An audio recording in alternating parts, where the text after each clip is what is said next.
welcome, wonderful humans, to another day of impeachment trials. We did not stream the impeachment trials yesterday because I was busy working on some other stuff that I'm going to be coming out with on the channel here soon. So make sure that you're subscribed and turn on bell notifications so that way you can see when I come out with my Wuhan virus video. It's probably going to be a 3-part video little mini series, so make sure you're subscribed.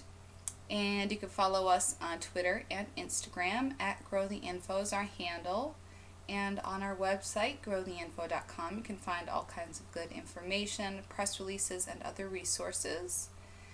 Alright, so today, I guess they're going to be doing some more debating, and then they're going to be voting on whether or not they're going to allow more witnesses and more evidence. So this should be interesting. I'm not sure how long they're going to be debating for.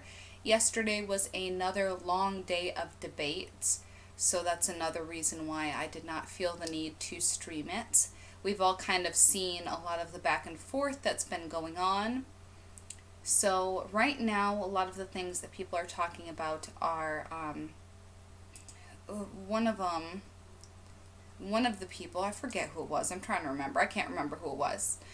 One of them was saying that anything that the president does, if he's trying to get reelected, is by definition the best thing for the American people and therefore is not a crime, which I mean, that's kind of an umbrella statement to make, don't you think? I mean, there could be a lot of things that you could do to try to win the election again. A lot of corrupt and a lot of really bad things, so I found that a very interesting comment to make, and that abuse of power is not an impeachable offense. I completely disagree with that. I also don't necessarily think that Trump was in the wrong when he withheld Ukraine aid, so that's my opinion. Let me know what you guys think. I have mixed feelings about this whole thing. They are still kind of walking around, milling around on the floor down there. They will start off with a prayer and a pledge of allegiance, as they usually do. And then we should hear some more debate, as I said, and then they will be voting. Now, there have been a few Republicans that seem to have said that they're going to be voting possibly for allowing more information and witnesses and everything. Murkowski from Alaska is one of these senators that everybody is kind of watching closely to see which way she's going to sway. And you can expect a lot of them trying to pull people to their side, and even more so than they have been. There's been, we're on the 10th day right now of it being just in the Senate. That's not including all of the House trials and everything else that's been going on. And I feel like it's getting more complicated for the senators as it goes on. I've seen reports and interviews and stuff with, for example, Lindsey Graham, and they seem like they're, kind of wary of this whole situation. They understand how serious it is, and honestly, it seems like there's no real winning solution here, because either way you're going to have half the country that thinks that they didn't do their job correctly, because they've built this thing up so high, and both sides have really stood on this. It's like I feel like there's a lot of their reputations are hanging in the balance, so it's kind of entertaining to watch. Hopefully we'll see some more kind of snarky back and forth. I love seeing that go on. But it might just be a lot of the same repetition. If this stream goes for too long before they do the vote, then I will end up shutting it off, and then I might do a video of just the vote part if it's interesting. We shall see. I am most interested in the vote rather than the back and forth. Let me know what you guys think about it. You can, of course, always chat in our open chat that we have going during these streams. And you can feel free to leave a comment if you're watching the replay. And if you are watching the replay, or even if you're joining right now live too, thank you guys so much. You guys joining and interacting, leaving thumbs up and comments and everything, that's how we are growing. Slowly but surely. So thank you guys so much for that, because if it weren't for you, then the information would not be growing.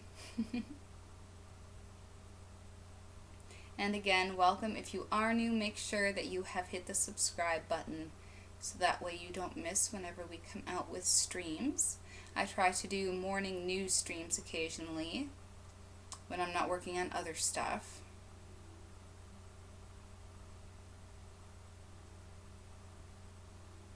They sure do like to take their time, don't they? Alright, well, I am going to get back to the other things that I am trying to do, because I don't want to disappoint you guys with that Wuhan virus video and stuff. I'm looking into the biology and the zoology kind of thing. I'm going a lot more in depth than just, oh, the coronavirus is going on. So make sure you keep an eye out for that. I'm putting a lot of work into it. I found a lot of graphics. Now I got to do a lot of editing and a lot of recording. So I'm going to go ahead and get to that. Thank you guys so much for joining. And I will try to stop into the chat room occasionally, but quite honestly, I'm not really going to have time to be engaging with you guys a lot. So, but thank you so much for joining. I really do appreciate each and every one of you. Thank you so much.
Turn to our desks, that would be a good thing.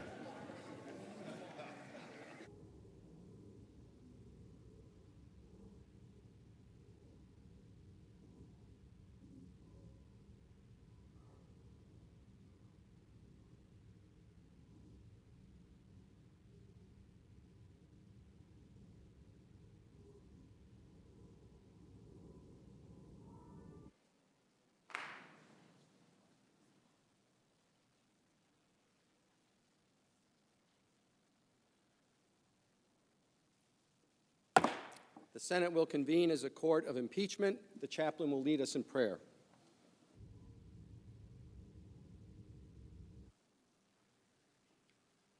Let us pray.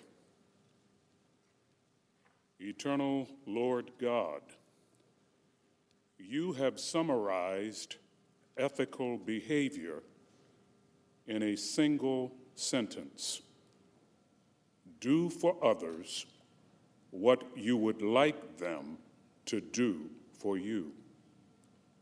Remind our senators that they alone are accountable to you for their conduct.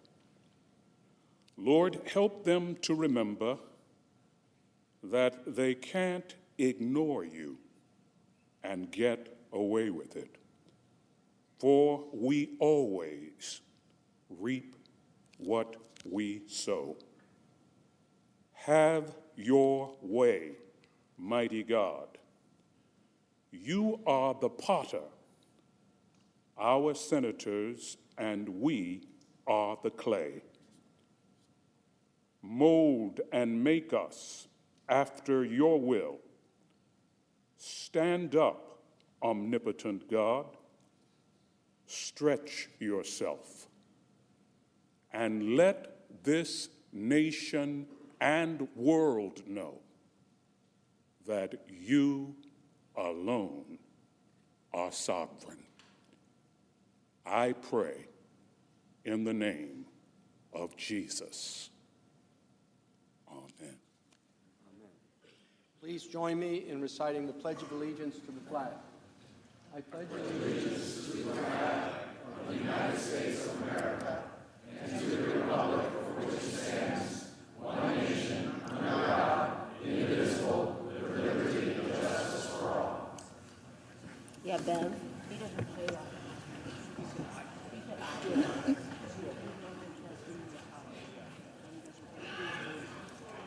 Senators, please be seated. If there is no objection, the journal of proceedings of the trial are approved to date. The Deputy Sergeant at Arms will make the proclamation. Hear ye, hear ye, hear ye. All persons are commanded to keep silent on pain of imprisonment while the Senate of the United States is sitting for the trial of articles of impeachment exhibited by the House of Representatives against Donald John Trump, President of the United States. The Majority Leader is recognized. For the information of all colleagues, we'll take a break about 2 hours in.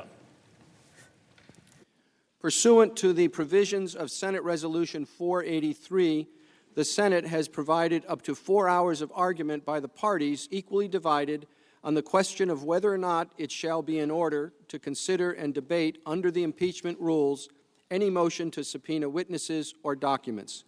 Mr. Manager Schiff, are you a proponent or opponent?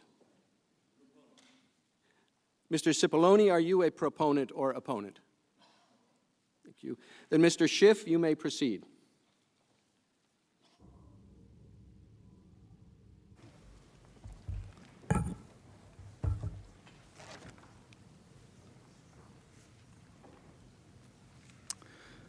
Before I begin, Mr. Chief Justice, the House managers will be reserving the balance of our time to respond to the argument of counsel for the President. Mr. Chief Justice, Senators, fellow House managers, and counsel for the President, I know I speak for my fellow managers as well as counsel for the President in thanking you for your careful attention to the arguments that we have made over the course of many long days. Today we were greeted to yet another development in the case when the New York Times reported with a headline that says, Trump told Bolton to help his Ukraine pressure campaign, book says. The president asked his national security advisor last spring in front of other senior advisors to pave the way for a meeting between Rudolph Giuliani and Ukraine's new leader.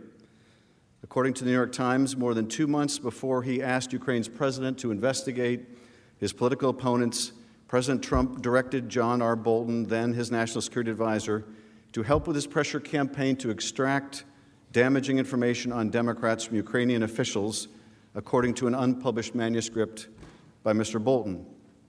Mr. Trump gave the instruction, Mr. Bolton wrote, during an Oval Office conversation in early May that included the acting White House Chief of Staff, Mick Mulvaney, the president's personal lawyer, Rudy Giuliani, and the White House counsel, Pat Cipollone, who is now leading the president's impeachment defense.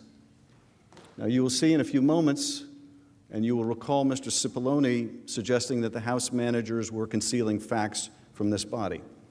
He said all the facts should come out. Well, there's a new fact which indicates that Mr. Cipollone was among those who were in the loop. Yet another reason why we ought to hear from witnesses.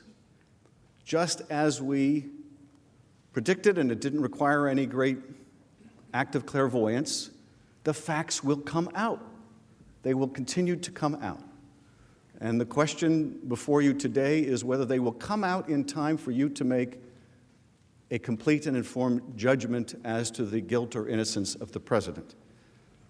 Now, the Times article goes on to say that Mr. Trump told Mr. Bolton to call Vladimir Zelensky, who had recently won election as president of Ukraine, to ensure Mr. Zelensky would meet with Mr. Giuliani, who was planning a trip to Ukraine to discuss the investigations that the president sought in Mr. Bolton's account. Mr. Bolton never made the call, he wrote. Never made the call. Mr. Bolton understood that this was wrong. He understood that this was not policy. He understood that this was a domestic political errand and refused to make the call. The account in Mr. Bolton's manuscript portrays the most senior White House advisors as early witnesses in the effort that they have sought to distance the president from, including the White House counsel. Over several pages, according to the Times, Mr. Bolton laid out Mr. Trump's fixation on Ukraine and the president's belief, based on a mix of scattershot events, assertions, and outright conspiracy theories, that Ukraine tried to undermine his chances of winning the presidency in 2016. As he began to realize the extent and aims of the pressure campaign, Mr. Bolton began to object.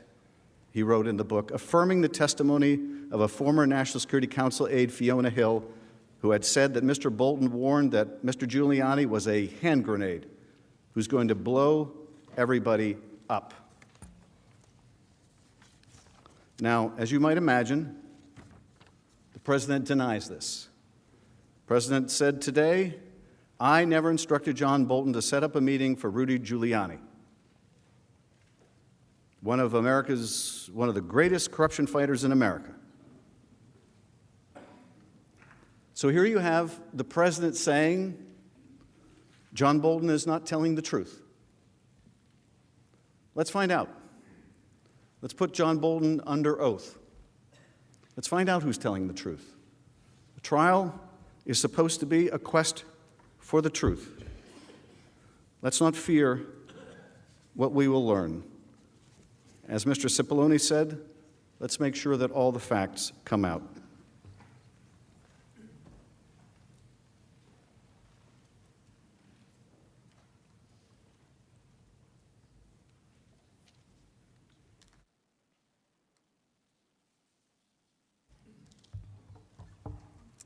Mr. Chief Justice, Senators, Counsel for the President, last Tuesday at the onset of this trial, we moved for Leader McConnell's resolution to be amended to subpoena documents and witnesses from the outset. This body decided to hold the question over. You have now heard opening arguments from both sides. You have seen the evidence that the House was able to collect. You have heard about the documents and witnesses President Trump blocked from the House's impeachment inquiry. We have vigorously questioned both sides. The President's counsel has urged you to decide this case and render your verdict upon the record assembled by the House. The evidence in the record is sufficient. It is sufficient to convict the President on both articles of impeachment, more than sufficient. But that's simply not how trials work. As any prosecutor or defense lawyer would tell you, when a case goes to trial, both sides call witnesses and subpoena documents to bring before the jury. That happens every day in courtrooms all across America. There is no reason why this impeachment trial should be any different. The common sense practice is born out of precedents. There has never before been a full Senate impeachment trial without a single witness. In fact, you can see in the slide, in every one of the 15 prior impeachment trials, the Senate has called multiple witnesses. Today, we ask you to follow this body's uniform precedents and your common sense. We urge you to vote in favor of subpoenaing witnesses and documents. Now, I'd like to address one question at the offset. There has been much back and forth about whether, if the House believes it has sufficient evidence to convict, which we do, why do we need more witnesses and documents? So I'd like to be clear. The evidence presented over the past week and a half strongly supports a vote to convict the President. The evidence is overwhelming. We have a mounting of evidence. It's direct, it's corroborated by multiple sources, and it proves that the President committed grave, impeachable offenses to cheat in the next election. The evidence confirms that if left in office, President Trump will continue to harm America's national security. He will continue to seek to corrupt the upcoming election, and he will undermine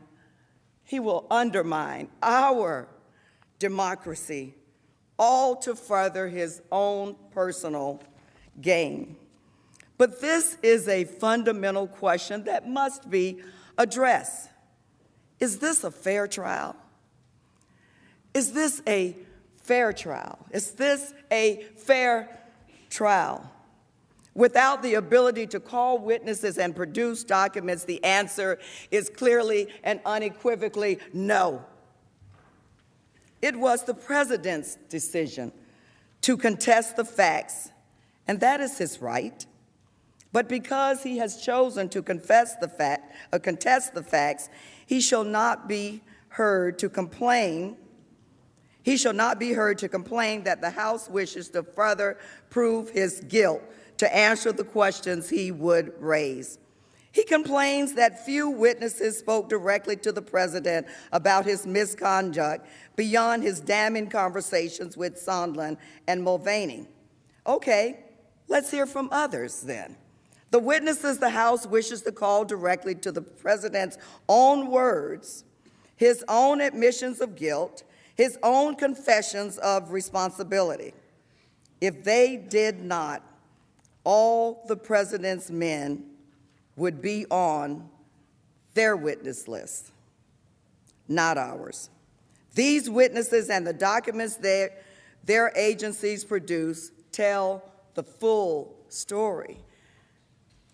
And I believe that we are interested in hearing the full story. You should want to hear it. More than that, the American people, we know they want to hear it.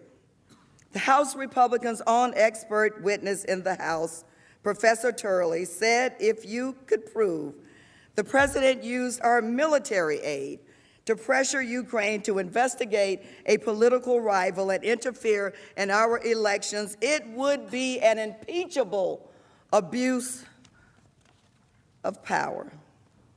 And Senator Graham, too, recognized that if such evidence existed, it could potentially change his mind on impeachment.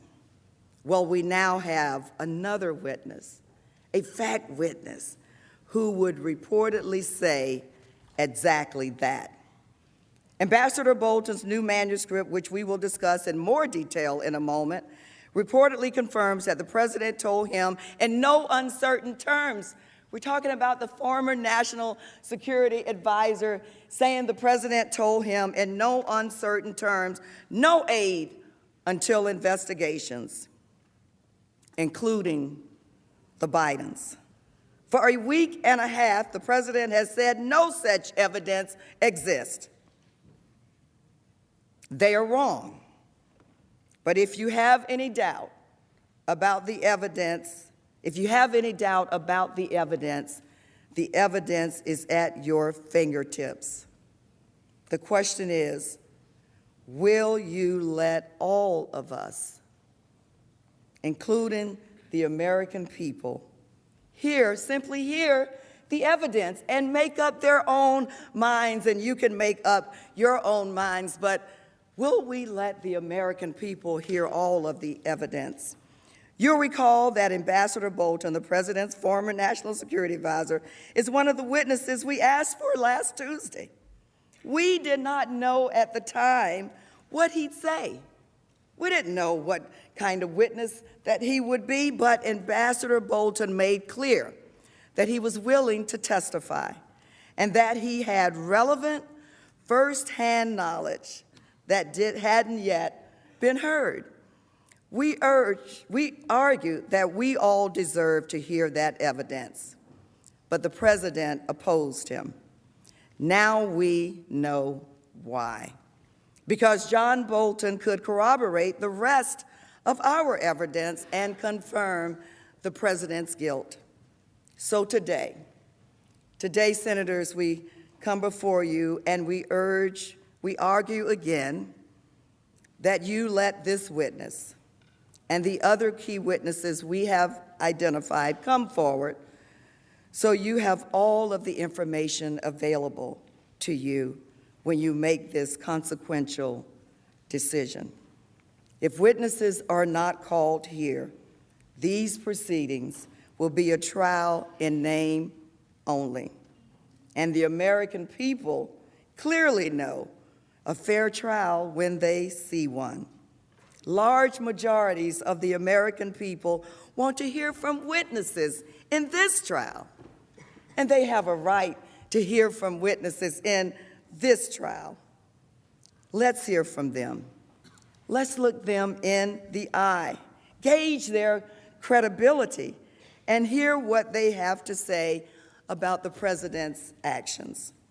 For the same reasons, this body should grant our request to subpoena documents, the documents that the president also blocked the House from obtaining, documents from the White House, the State Department, DOD, and OMB that will complete the story and provide the whole truth, whatever they may be. We ask that you subpoena these documents so that you can decide for yourself. If you have any doubt as to what occurred, let's look at this additional evidence. To be clear, we're not asking you to track down every single document or to call every possible witness. We have carefully identified only 4 key witnesses with direct knowledge who can speak to the specific issues that the president has disputed. And we targeted key documents which we understand have already been collected, for example, at the State Department. They've already been collected. This will not cause a substantial delay. As I made clear last night, these matters can be addressed in a single week. As we made clear last night, these matters can be addressed in a single week. We know that from President Clinton's case. There, the Senate voted to approve a motion for witnesses on January 27. The next day, it established procedures for those depositions and adjourned as a court of impeachment until February 4. In that brief period, the parties took 3 depositions. The Senate then resumed its proceedings by voting to accept the deposition testimony into the record. In this trial, too, let's do the same. We should take a brief 1-week break for witness testimony and document collection, during which time the Senate can return to its normal business. The trial should not be allowed to be different from every other impeachment trial or any other kind of trial, simply because the president doesn't want us to know the truth. The American people that we all represent, the American people that we all love and care about, deserve to know the truth. And a fair trial requires it. This is too important of a decision to be made without all of the relevant evidence. Before turning to the specific need for these witnesses and documents, I want to make clear we are not asking you again to break new ground. We're asking quite the opposite. We are asking you to simply follow the Senate's unbroken precedents and to do so in a manner that allows you to continue the Senate's ordinary business. The Senate, sitting as a court of impeachment, has heard witness testimony in every other, as we've said earlier, in every other 15 impeachment trials in the history of the Republic. And in fact, these trials have had an average of 33 witnesses.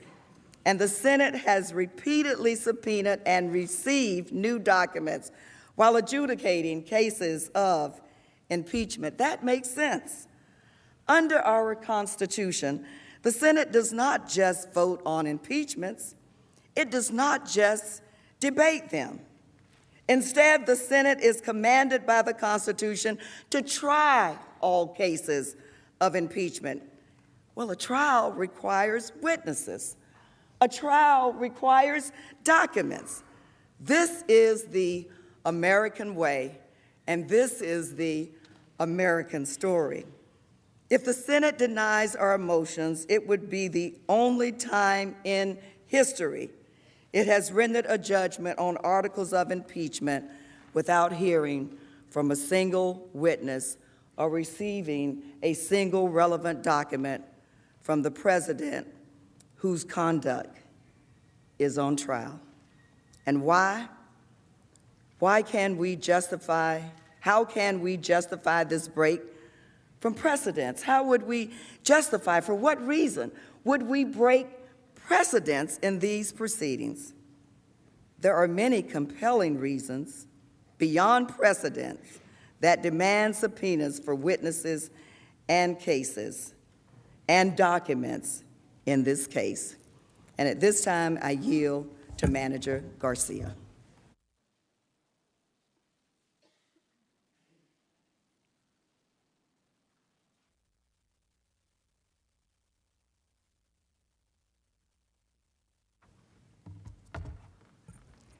Mr. Chief Justice, President's Council, Senators. Last week, I shared with you that I was reflecting on my first days at a school for baby judges. Y'all may recall that.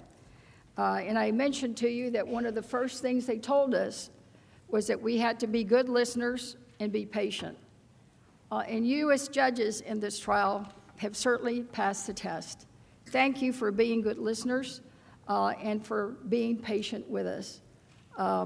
It's been quite a long journey, but we're here today to talk about the other thing they told us in baby judge school, and that was that we had to give all the parties in front of us a fair hearing, an opportunity to be heard, an opportunity to cross-examine witnesses, an opportunity to bring evidence. And that's what I want to talk to you about today. Because in terms of fundamental fairness, subpoenas by the Senate in this trial would mitigate the damage caused by the president's wholesale obstruction of the House inquiry. The president claims that there is no direct evidence of his wrongdoing, despite direct evidence to the contrary in Ambassador Bolton's offer to testify to even more evidence in a trial. But let's not forget that the president is arguing that there is no direct evidence while blocking all of us from getting that direct evidence. It's a remarkable position that they have taken. Quite frankly, never, as a lawyer or a former judge, have I ever seen anything like this. And for the first time in our history, President Trump ordered his entire administration to defy every single impeachment subpoena. The Trump administration has not produced a single document in response to the congressional subpoenas. Not a single page, nada. That's never happened before. There is no legal privilege to justify the blanket blocking of all of these documents. We know that there are more relevant documents. There is no dispute about that. It is uncontested. Witnesses have testified in exceptional detail about these documents that exist that the president is simply hiding. President Trump's blanket order prohibiting the entire executive branch from participating in an impeachment investigation also extended to witnesses. 12 in all followed that order and refused to testify. Much of the critical evidence we have is a result of career officials bravely coming forward despite the president's obstruction. But those closest to the president, some may say, like in the musical Hamilton, those in the room when it happened, followed his instruction. The president does not dispute that these witnesses have information that is relevant to this trial, that these individuals have personal and direct knowledge of the president's actions and motivations and can provide the very evidence he says now that we don't have. Now, the president's counsel alleged the House managers hid evidence from you. Because as House managers, really their goal should be to give you all of the facts, because they're asking you to do something very, very consequential. And ask yourself, given the facts you heard today that they didn't tell you, who doesn't want to talk about the facts? Who doesn't want to talk about the facts? Impeachment shouldn't be a shell game. They should give you the facts. This is nice rhetoric, but it's simply incorrect. The president's counsel cherry-picked misleading bits of evidence, cited disposition transcripts of witnesses who subsequently corrected their testimony in public hearings, and said the opposite, and in some cases simply left out the second half of witness statements. That's how the House managers accurately presented the relevant evidence to you. We spent about 20 hours presenting the facts and the evidence. The president's counsel spent 4 hours focusing on the facts and the evidence. And that evidence shows that the president is guilty.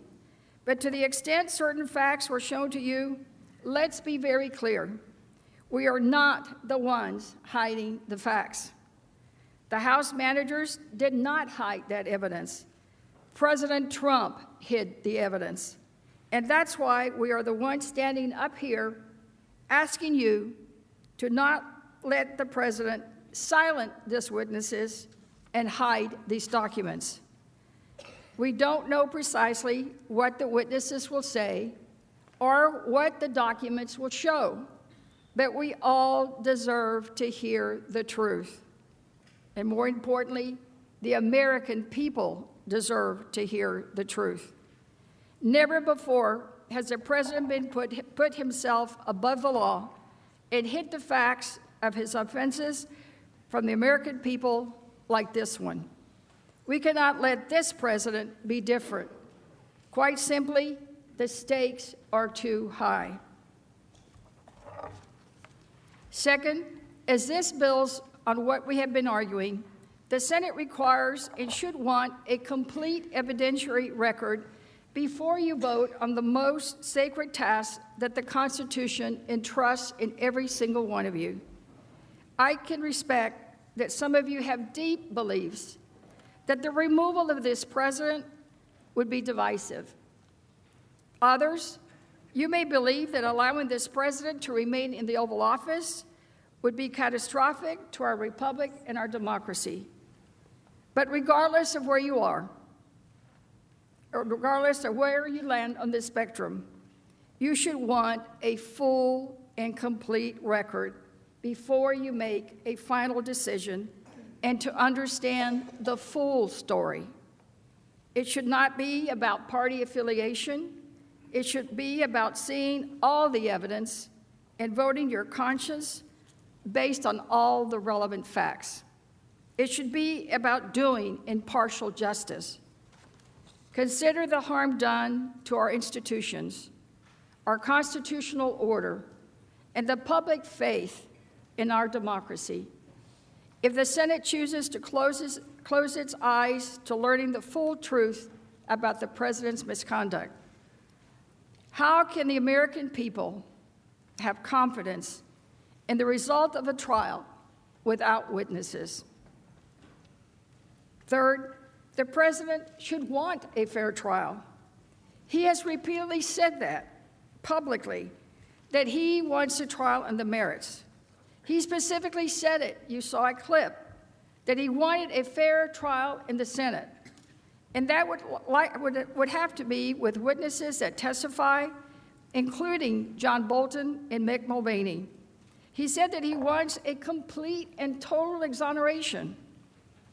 Well, whatever you say about this trial, there cannot be an exoneration without hearing from those witnesses, because an acquittal on an incomplete record after a trial lacking witnesses and evidence will be no exoneration.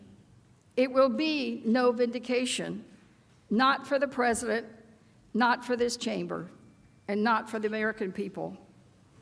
And if the president is telling the truth and he did nothing wrong, and the evidence would prove that, then we all know that he would be an enthusiastic supporter of subpoenas. He would be here probably himself, if he could, urging you to do subpoenas if he had information that would prove he was totally not in the wrong. If he is innocent, he should have nothing to hide. His counsel should be the ones here asking today to subpoena Bolton and Mulvaney and others for testimony. The president would be eager to have the people closest to him to testify about his innocence. He would be eager to present the documents that show he was concerned about corruption and burden sharing. But the fact that he has so strenuously opposed the testimony of his closest advisors and all the documents speaks volumes. You should issue subpoenas to the president so that the president can get the fair trial that he wanted. But more importantly, so the American people can get the fair trial that they deserve. The American people deserve a fair trial. I said at the onset of this trial that one of the most important decisions you would make at this moment in history will not be whether you convict or acquit, but whether the president and the American people will get a fair trial. The process is more than just the ultimate decision, because the faith in our institution depends on the perception of a fair process. A vote against witnesses and documents undermines that faith. Senators, the American people want a fair trial.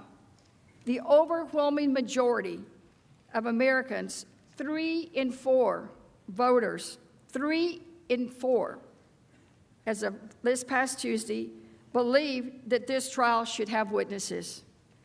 Now, there's not much that the American people agree on these days, but they do agree on that. And they know what a fair trial is. That involves witnesses and it involves evidence. The American people deserve to know the facts about their president's conduct and those around him. And they deserve to have confidence in this process, confidence that you made the right decision. In order to have that confidence, the Senate must call relevant witnesses and obtain relevant documents withheld thus far by this president. The American people deserve a fair trial. I now yield to my colleague, Manager Parsons.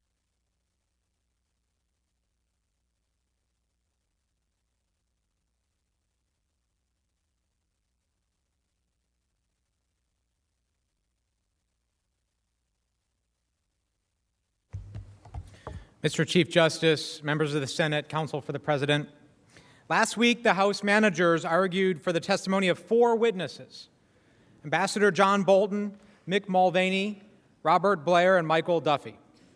And during the presentations from both parties, it has become abundantly clear why the direct testimony from those witnesses is so critical, and new evidence continues to underscore that importance. So let's start with John Bolton.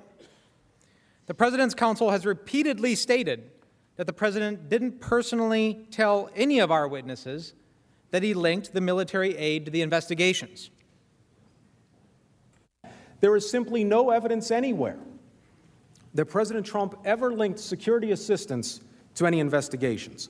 Most of the Democrats' witnesses have never spoken to the President at all, let alone about Ukraine security assistance. Not a single witness testified that the President himself said that there was any connection between any investigations and security assistance, a presidential meeting, or anything else. Simply not true, as the testimony of Ambassador Sondland and the admission of Mick Mulvaney make very clear. The evidence before you proves that the President not only linked the aid to the investigations, he also conditioned both the White House meeting and the aid on Ukraine's announcement of the investigations. But if you want more, a witness to acknowledge that the President told them directly that the aid was linked, a witness in front of you, then you have the power to ask for it. I mentioned this portion, there's a slide, I mentioned this portion of Ambassador's manuscript in the beginning, and Manager Schiff referenced it as well. But he says directly that the President told him this. Now, the President has publicly lashed out in recent days at Ambassador Bolton. He says that what Ambassador Bolton is saying is nasty and untrue. But denials in 280 characters is not the same as testimony under oath. We know that.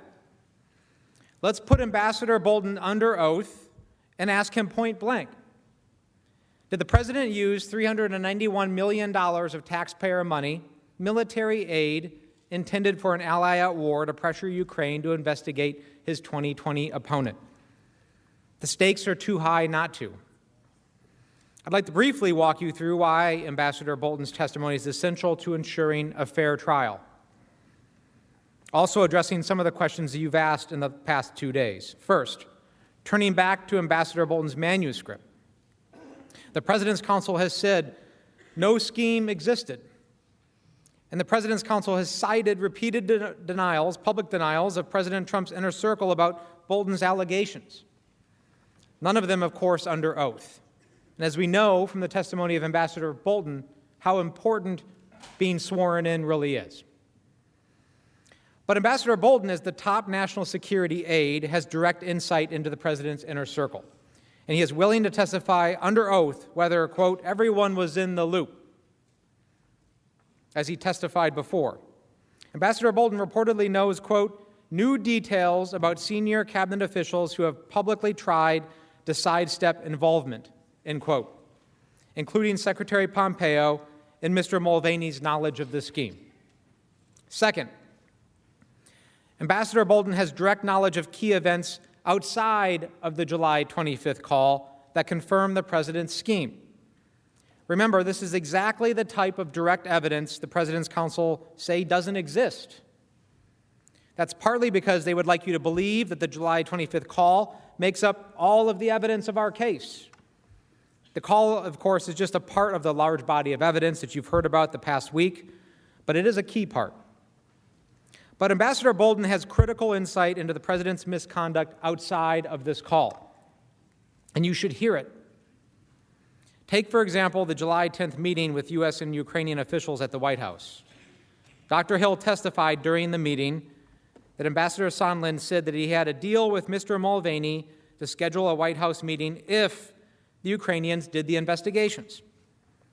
According to Dr. Hill, when Ambassador Bolton learned this, he told her to go back to the NSC's legal advisor, John Eisenberg, and tell him, quote, "I am not a part of whatever drug deal Sondland and Mulvaney are cooking up on this," end quote. We already have corroboration of Dr. Hill's testimony from other witnesses like Lieutenant Colonel Vindman. And we have new corroboration from Ukraine, too. Oleksandr Deniluk, President Zelensky's former national security advisor, recently confirmed in an interview that the, quote, roadmap for U.S.-Ukraine relations should have been the substance, but the investigations were raised, end quote. Deniluk also explained why this was so problematic. He raised concerns that being, quote, dragged into this internal process would be really bad for the country. And also, if there's something that violates U.S. law, that's up to the U.S. to handle, end quote. Deniluk elaborated that there were serious things to discuss at the meeting.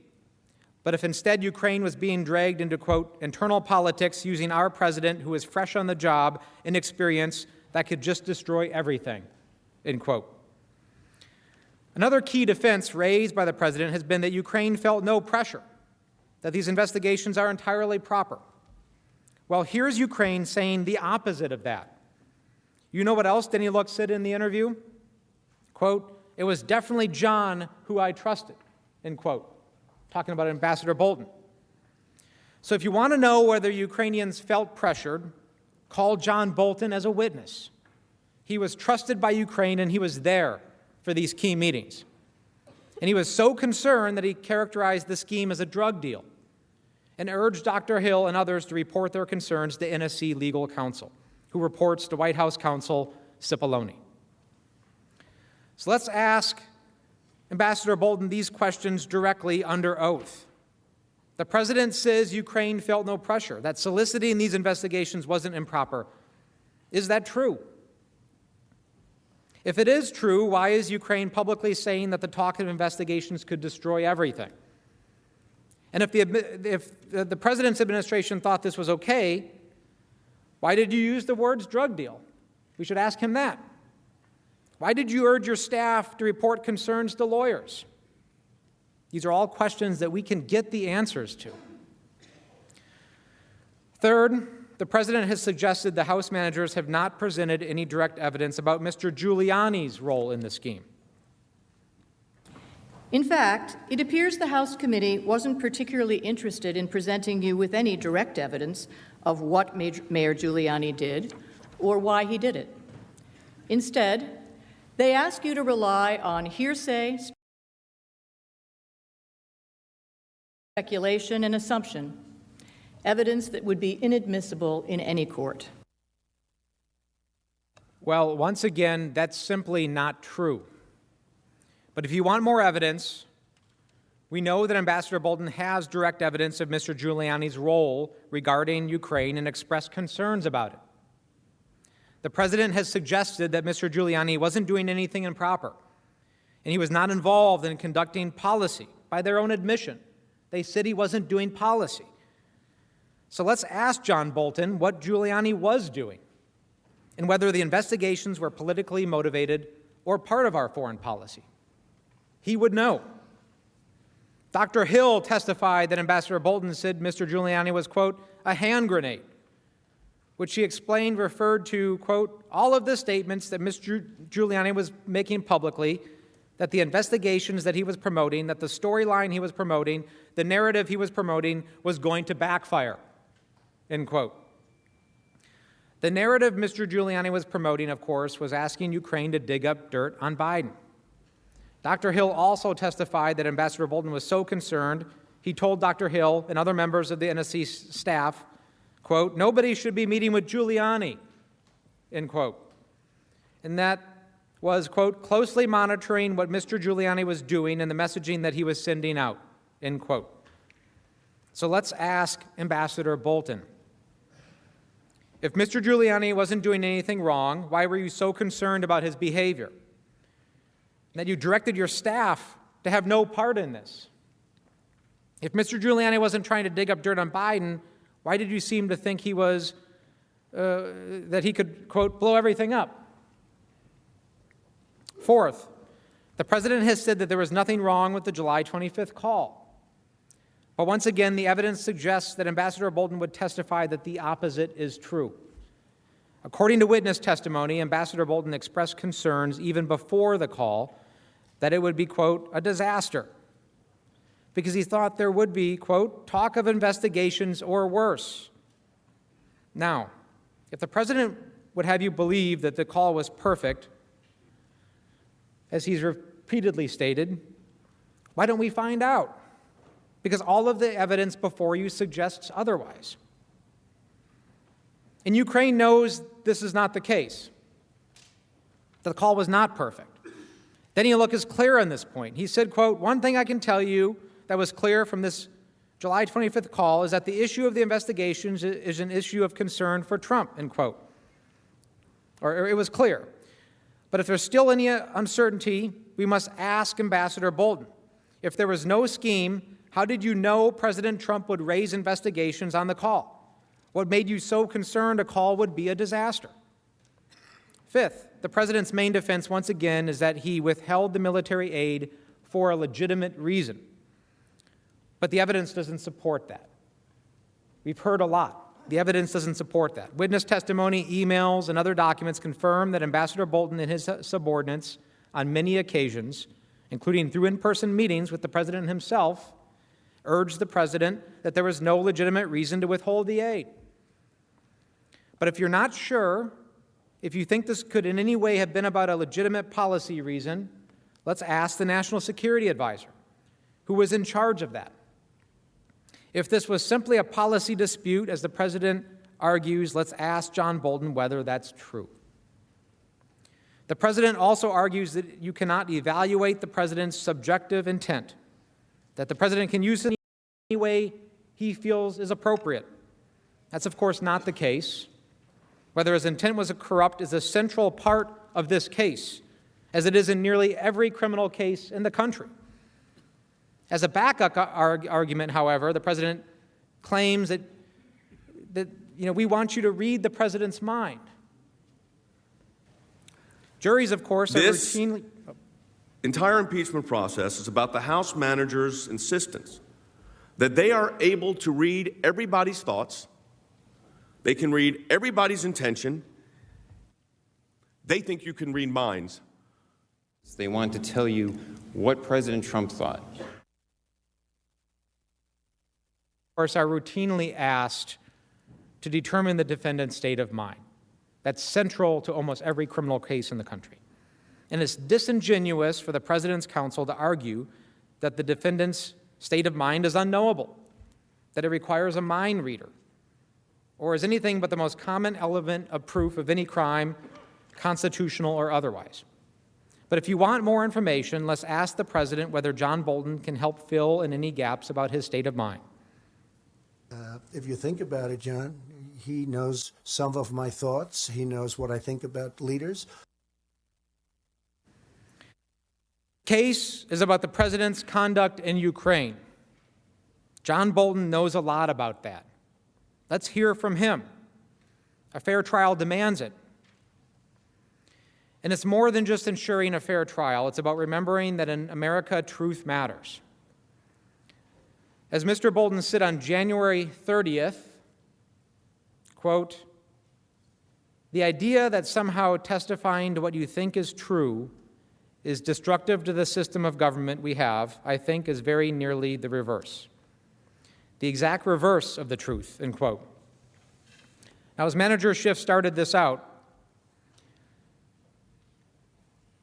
the truth continues to come out. Again, in an article today, more information. The truth will come out, and it's continuing to. The question here before this body is, what do you want your place in history to be? Do you want your place in history to be, let's hear the truth, or that we don't want to hear it?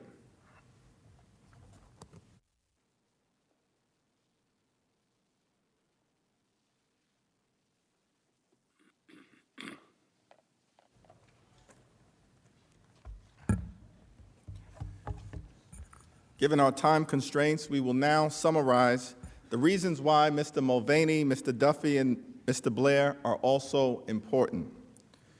Let's turn first to Mr. Mulvaney.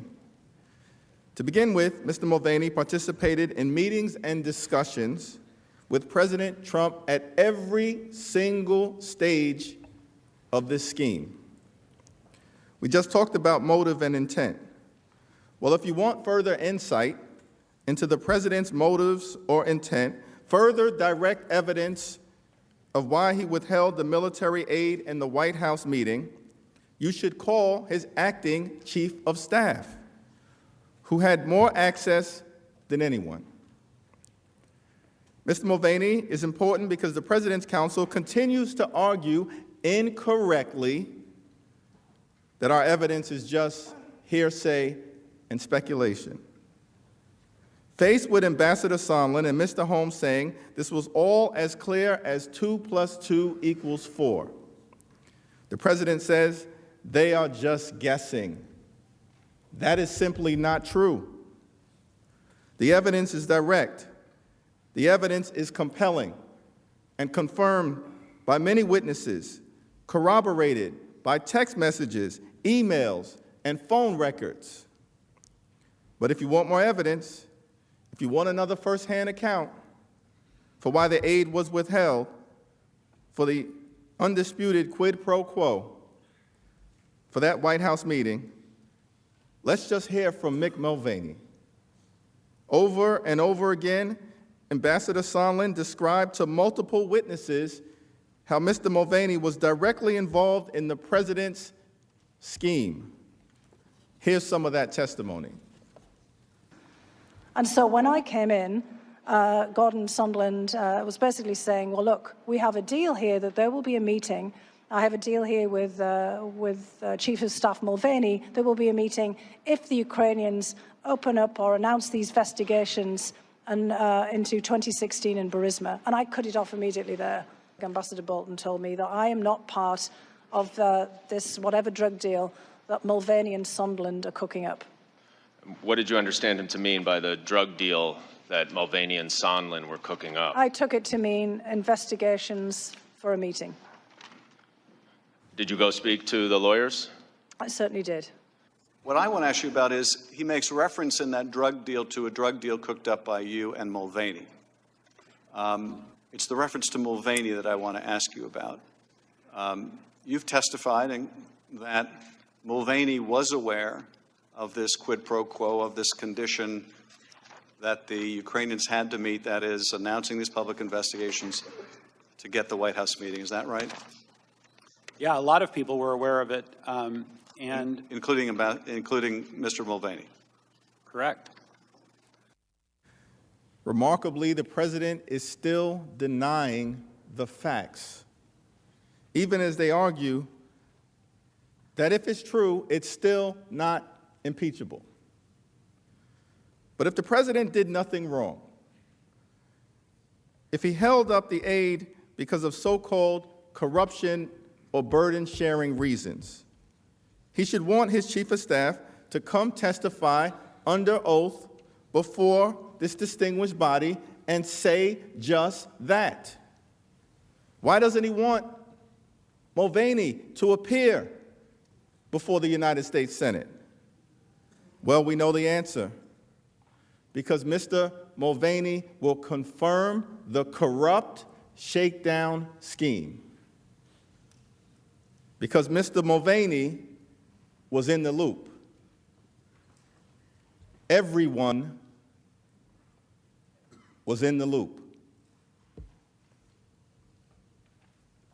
As Ambassador Sondland summarized in his testimony on July 19th, he emailed several top administration officials, including Mr. Mulvaney, that President Zelensky was prepared to receive POTUS's call and would assure President Trump that he intends to run a fully transparent investigation and will turn over every stone.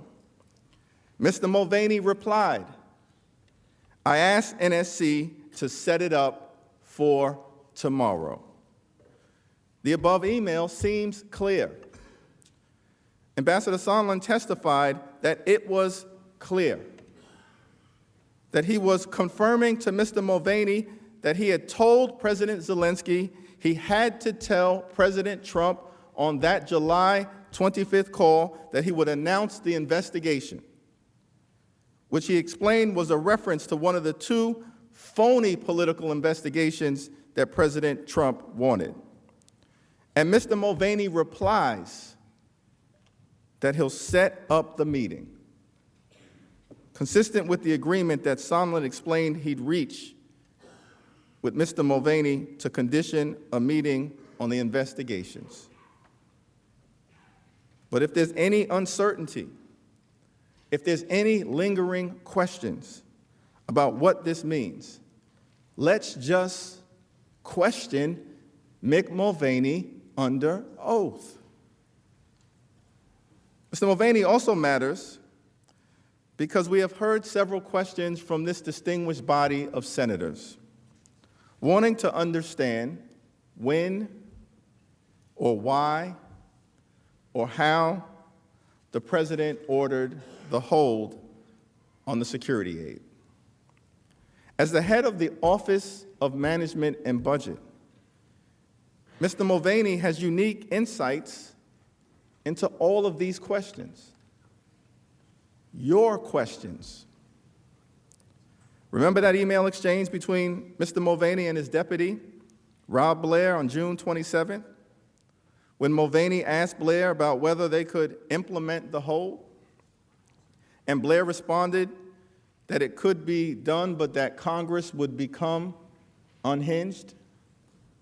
It wasn't just Congress. It was the Independent Government Accountability Office that determined that the president's hold violated the law.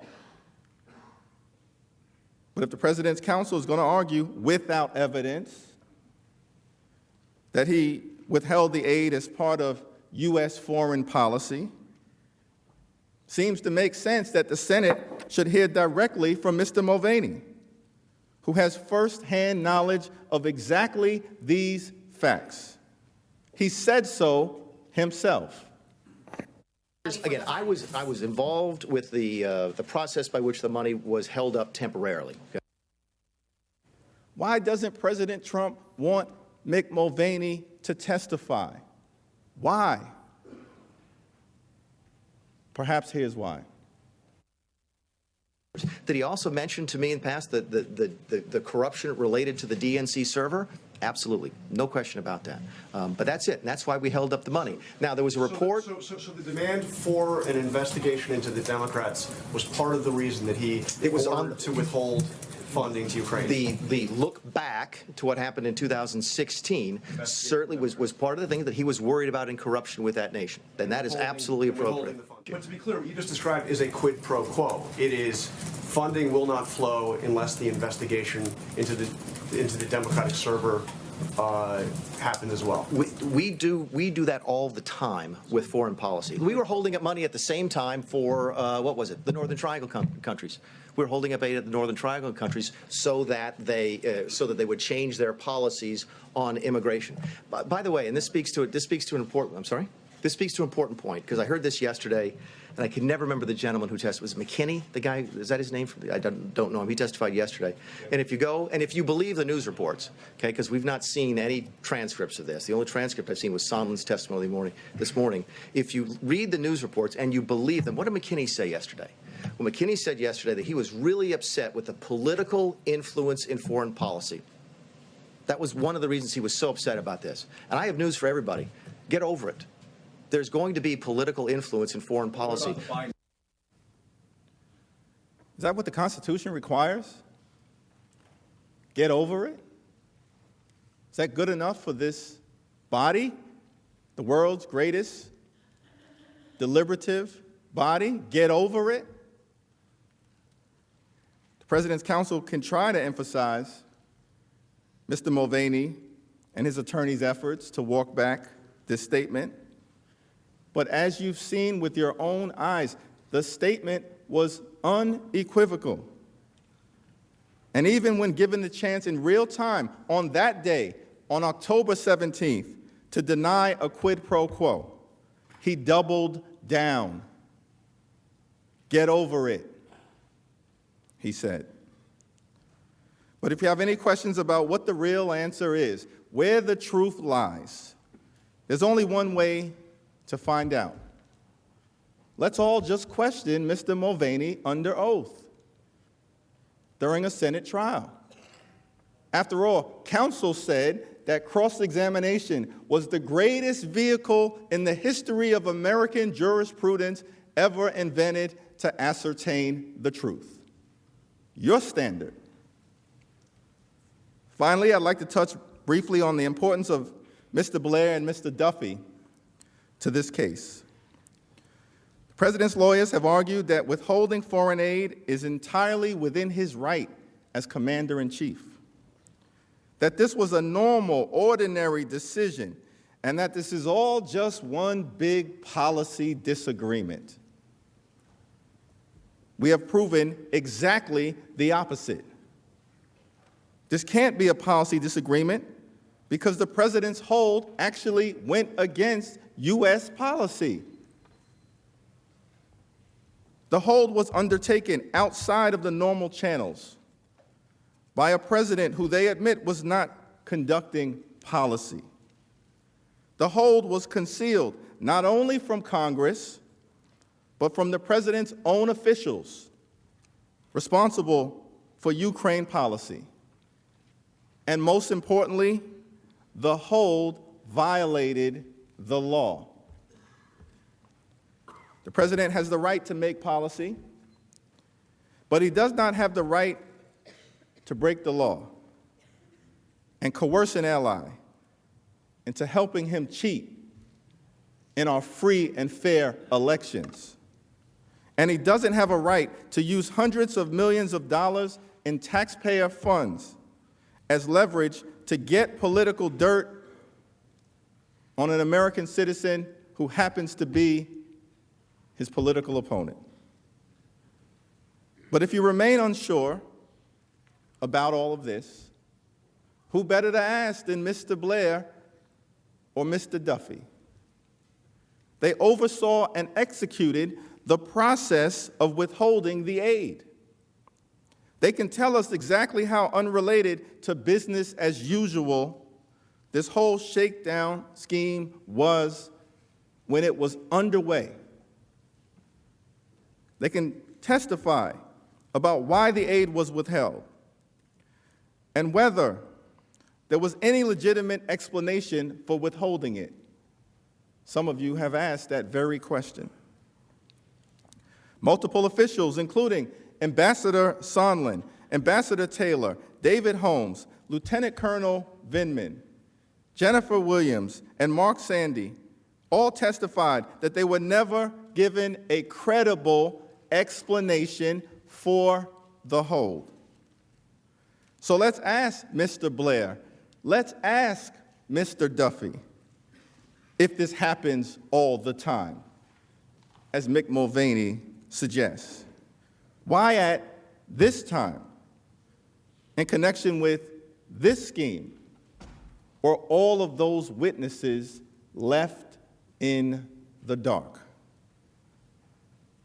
Despite the president's refusal to produce a single document, to produce a shred of information in this impeachment inquiry undertaken in the House, his administration did produce 192 pages of Ukraine-related email records in Freedom of Information Act lawsuits, albeit in heavily redacted form. These documents confirm Mr. Duffy's central role in executing the hold. He's on nearly every single email released. Nearly every single email. Here's an important email from that production. Just 90 minutes after the July 25th call, Mr. Duffy emailed officials at the Department of Defense that they should hold off on any additional DOD obligations of these funds. Mr. Duffy added that the request was sensitive and that they should keep this information closely held. The timing is important because if the aid wasn't linked to the July 25th call, if it wasn't related, why the sensitive, closely held request made within 2 hours of that call? Let's just ask Mr. Duffy. Mr. Duffy and Mr. Blair can testify about the concerns raised by DOD to the Office of Management and Budget, about the illegality of the hold, and why it remained in place even after DOD warned the administration that it would violate the Impoundment Control Act. Now, the president, of course, has disputed this fact. But we have demonstrated that OMB was warned repeatedly by DOD officials of two things. First, continuing to withhold the aid would prevent the Department of Defense from spending the money before the end of the fiscal year. And second, the hold was potentially illegal, as turned out to be the case. By August 9th, DOD told Mr. Duffy directly that DOD, the Department of Defense, could no longer support the Office of Management and Budget's claims that the hold would not preclude timely execution of the aid for Ukraine, our vulnerable ally at war with Russian-backed separatists. Yet, as Mr. Duffy reportedly told Ms. McCusker at the Department of Defense on August 30th, there was a clear direction from POTUS to continue the hold.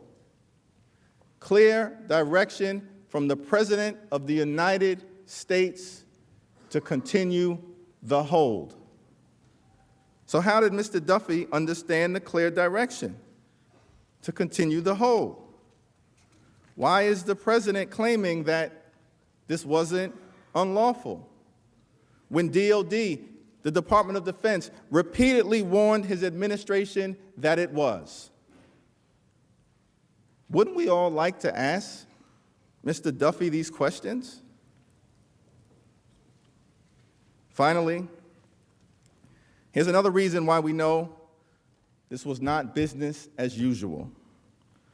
On July 29th, Mr. Duffy, a political appointee with zero relevant experience, abruptly seized responsibility for withholding the aid from Mark Sandy, a career Office of Management and Budget official. Seized the responsibility from a career official. Mr. Duffy provided no credible explanation for that decision. Mr. Sandy testified that nothing like that had ever happened in his entire governmental career. Let's think about that. If this is as routine as the president claims, why is a career official saying he's never seen anything like this happen before? Mr. Duffy knows why. Shouldn't we just take the time to ask him? The American people deserve a fair trial. The Constitution deserves a fair trial. The president deserves a fair trial. A fair trial means witnesses. A fair trial means documents. A fair trial means evidence. No one is above the law. I now yield to my distinguished colleague, Manager Lofgren.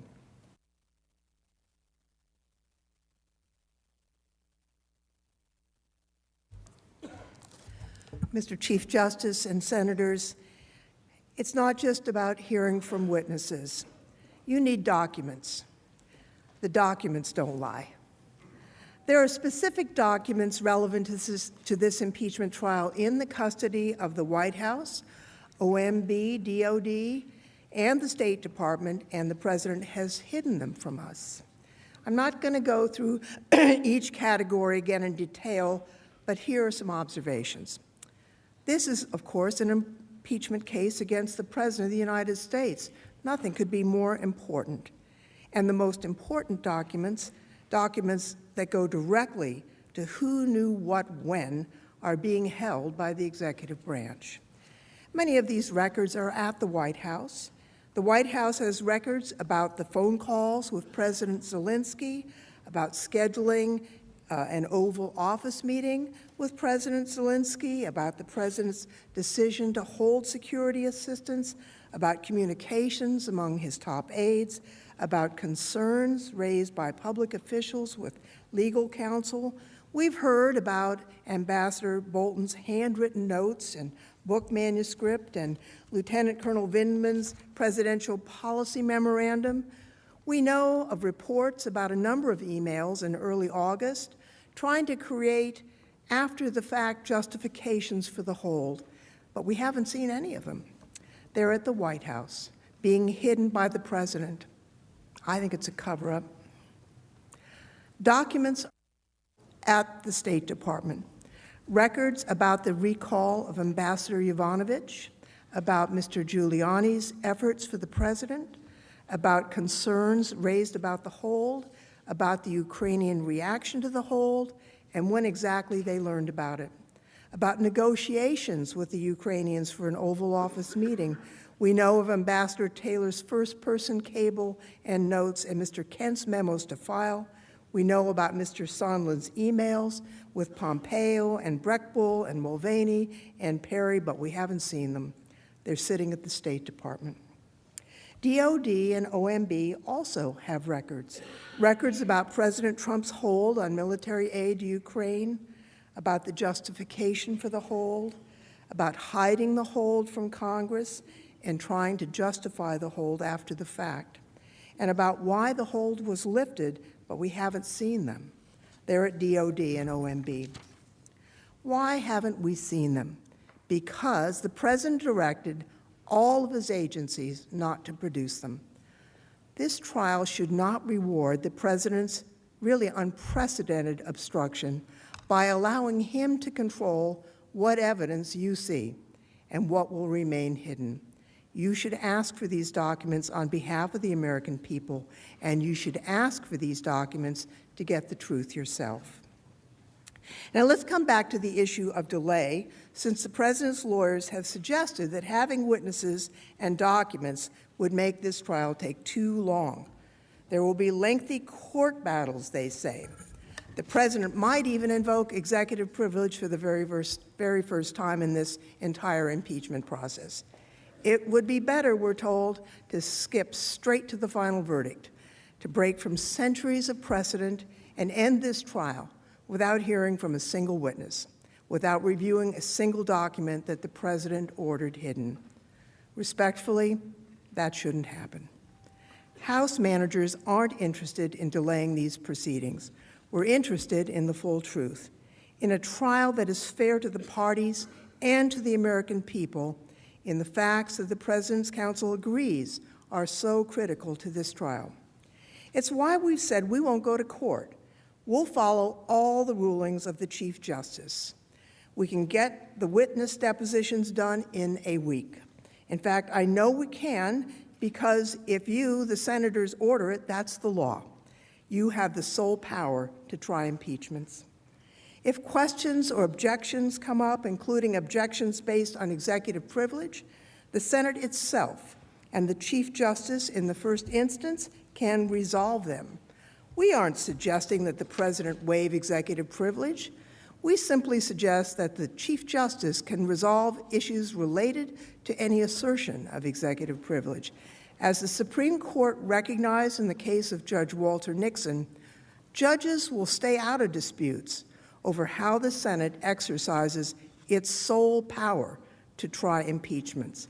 That ensures there will be no unnecessary delay, and it's why we propose we suspend the trial for 1 week, and that during that time, you go back to business as usual. While the trial is suspended, we'll take witness depositions, review the documents that are provided at your direction. The 4 witnesses you should hear from are readily available. Ambassador Bolton has already said he will appear. We can and would move quickly to depose these witnesses within a week of the issuance of subpoenas. The documents, too, are ready to be produced. We're ready to review them quickly and to present additional evidence. Meanwhile, the Senate can continue going about its important legislative work as it did during the depositions in the Clinton impeachment trial. The President's opposition to this suggestion says a lot. The President is the architect of the very delay he warns against. He could easily avoid it. He could move things along. He could stop trying to silence witnesses and hide evidence. I think he's afraid the truth will come out. He hopes his threats of continued delay, however unjustified, will cause you to throw up your hands and give up on a fair trial. Please don't give up. This is too important for our democracy. A decision to forego witnesses and documents at this trial would be a big departure from Senate precedent. When the Senate investigated Watergate, it heard from the highest White House officials. That happened because a bipartisan majority of the Senate insisted. We got to the truth then because the Senate came together and put a fair proceeding above party loyalty.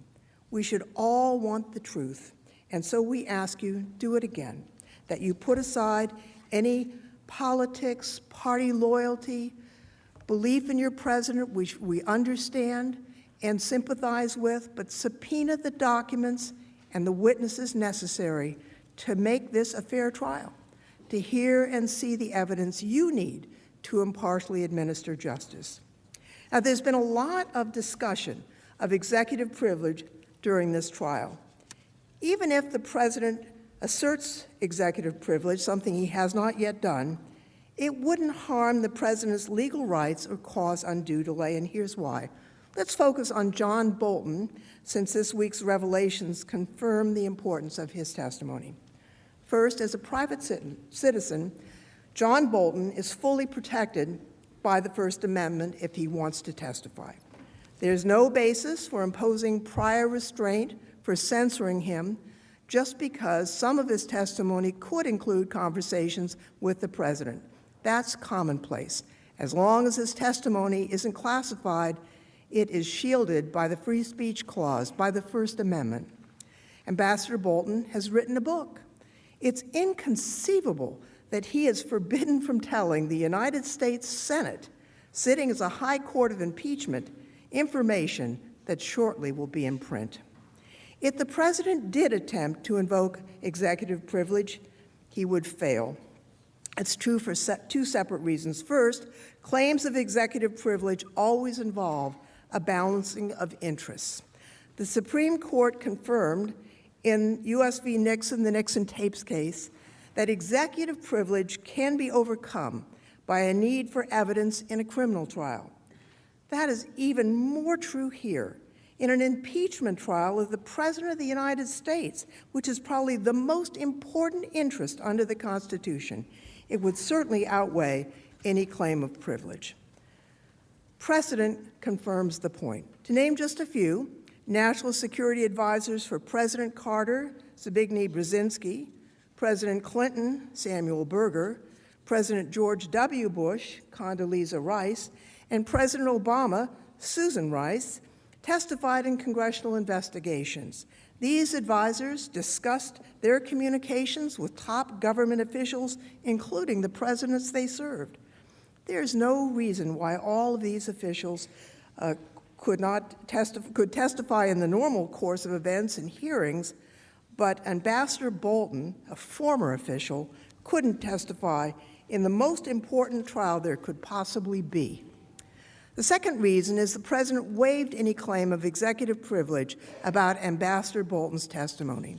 All 17 witnesses testified in the House about these matters without any assertion of privilege by the President. President Trump, as well as his lawyers and senior officials, have publicly discussed and tweeted about these issues at some length. The President has also directly denied reports about what Ambassador Bolton will say in his forthcoming book. Under these circumstances, the President cannot be allowed to tell his version of the story to the public while using executive privilege to silence a key witness who would contradict him. You shouldn't let the President escape responsibility only to later see clearly what happened in Ambassador Bolton's book. There are no national security risks here. The President has declassified the 2 phone calls with President Zelensky. All 17 witnesses testified about the President's conduct regarding Ukraine. We aren't interested in asking about anything other than Ukraine. That's simply a bogus argument. The Constitution uses the word sole power only twice. First, when it gives the House sole power to impeach.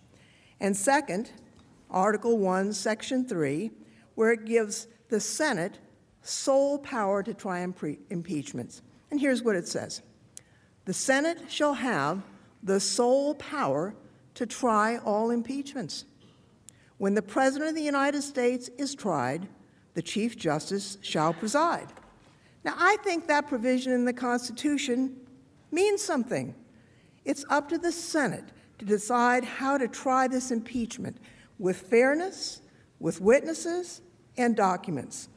Privileges asserted can be decided using the process that you devise. That's not unconstitutional. It's what the Constitution provides. You have the power.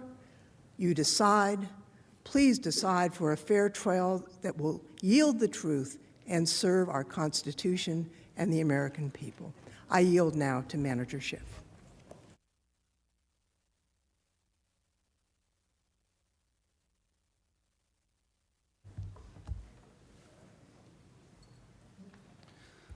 Senators, before we yield to counsel for the President, I'd like to take a moment by talking about what I think is at stake here.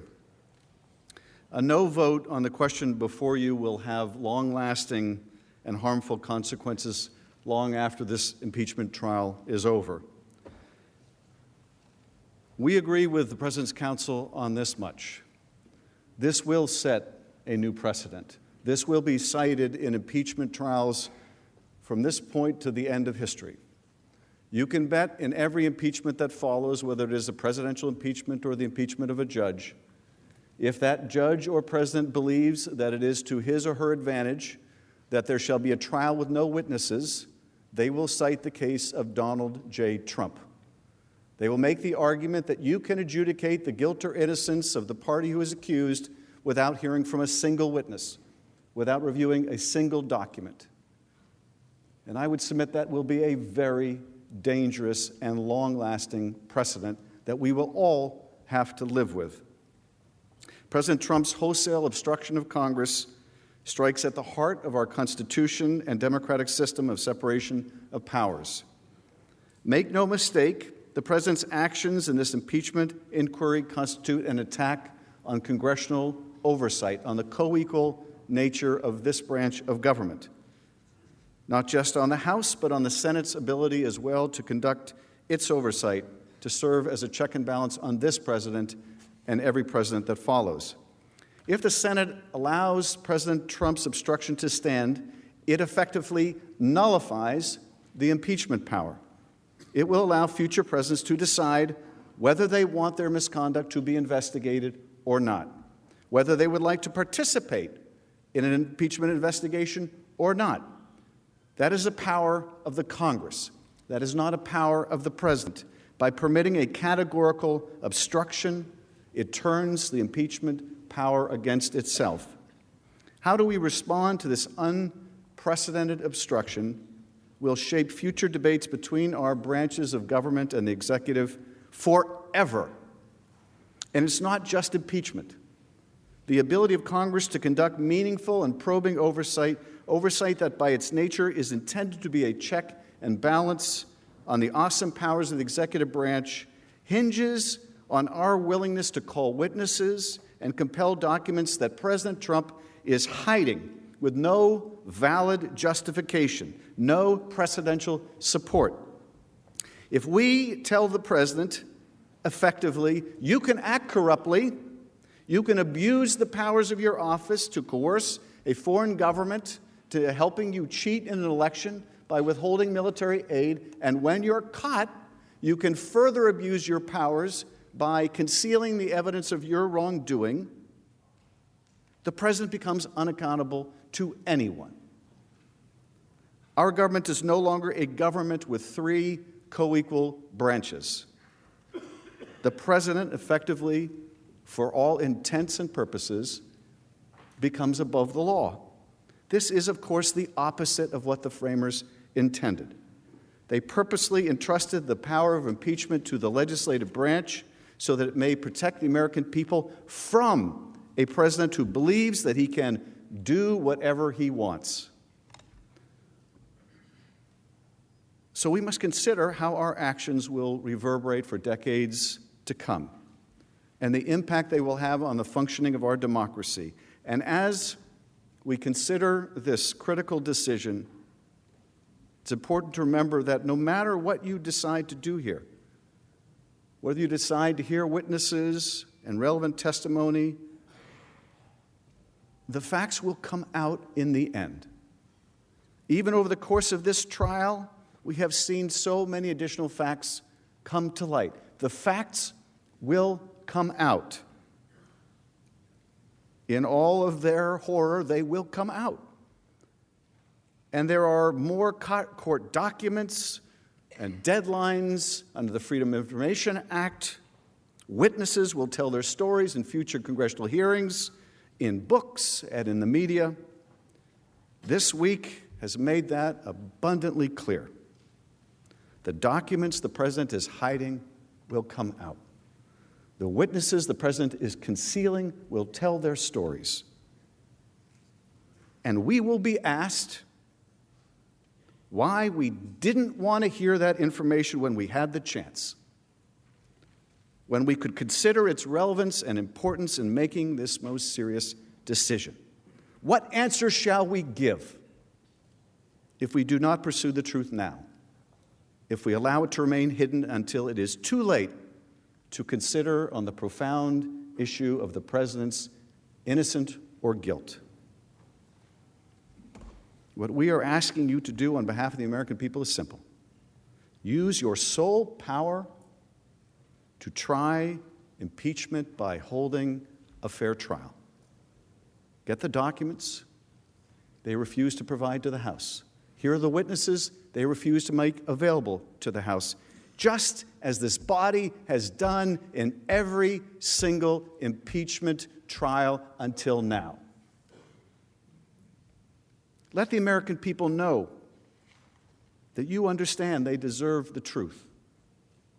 Let them know you still care about the truth, that the truth still matters. Though much divides us, on this we should agree.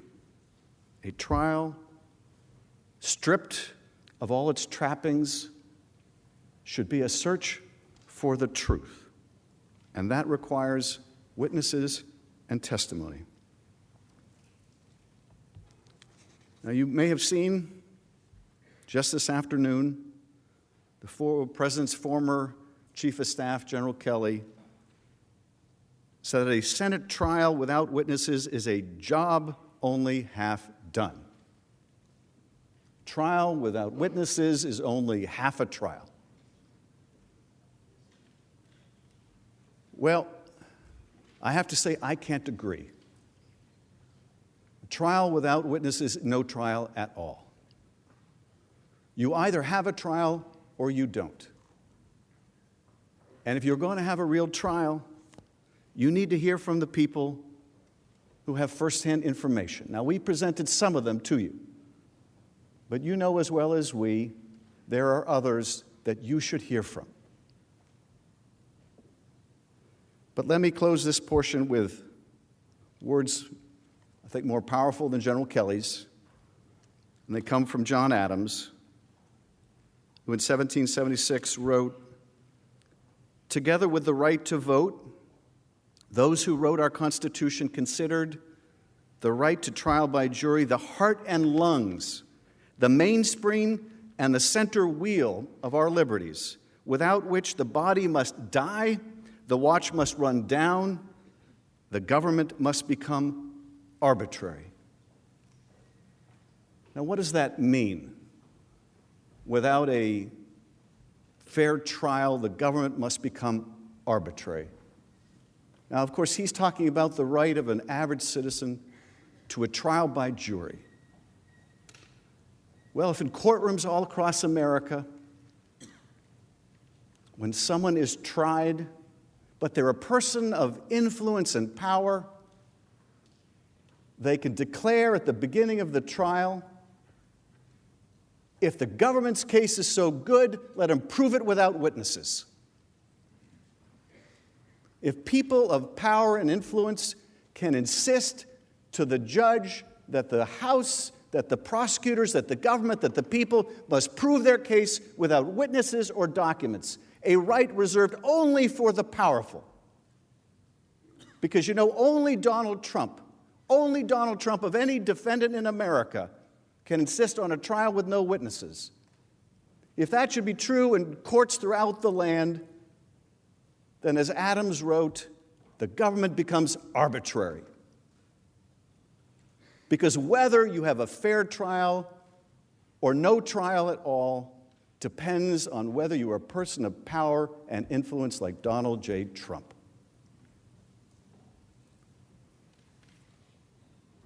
The body will die, the clock will run down, and our government becomes arbitrary. The importance of fair trial here is not less than in every courtroom in America. It is greater than any courtroom in America, because we set the example for America. I said at the outset, and I'll repeat again, your decision on guilt or innocence is important, but it's not the most important decision. If we have a fair trial, however that trial turns out, whatever your verdict may be, at least we can agree we had a fair trial. At least we can agree that the House had a fair opportunity to present its case. At least we can agree that the President had a fair opportunity to present their case, if we have a fair trial. And we can disagree about the verdict, but we can all agree the system worked as it was intended. We had a fair trial, and we reached a decision. Rob this country of a fair trial, and there can be no representation that the verdict has any meaning. How could it, if the result is baked in by the process? Assure the American people, whatever the result may be, that at least they got a fair shake. There's a reason why the American people want to hear from witnesses. And it's not just about curiosity. It's because they recognize that in every courtroom in America, that's just what happens. And if it doesn't happen here, the government has become arbitrary. There is one person who is entitled to a different standard, and that's the President of the United States. And that is the last thing the founders intended. We reserve the balance of our time. Thank you, Mr. Manager. Mr. Chief The Justice, majority leader is recognized. I request the Senate take a 15-minute recess. Without ordered.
Please be seated.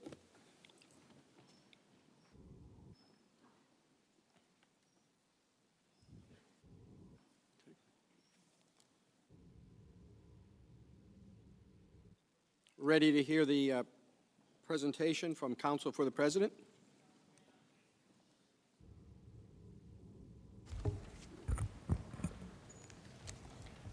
Mr. Chief Justice, members of the Senate, the House managers have said throughout their presentation and throughout all of the proceedings here, again and again, that you can't have a trial without witnesses and documents, as if it's just that simple. If you're going to have a trial, there have to be new witnesses and documents. But it's not that simple.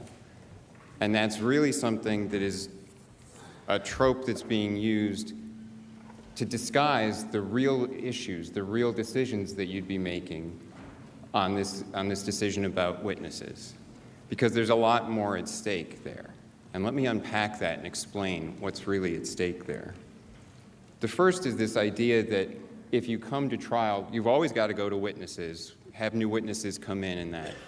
But that's not true. In every legal system, and in our legal systems on both civil and criminal sides, there's a way to decide right up front in some quick way whether there's really a triable issue, whether you really need to go to all the trouble of calling in new witnesses and having more evidence and something like that.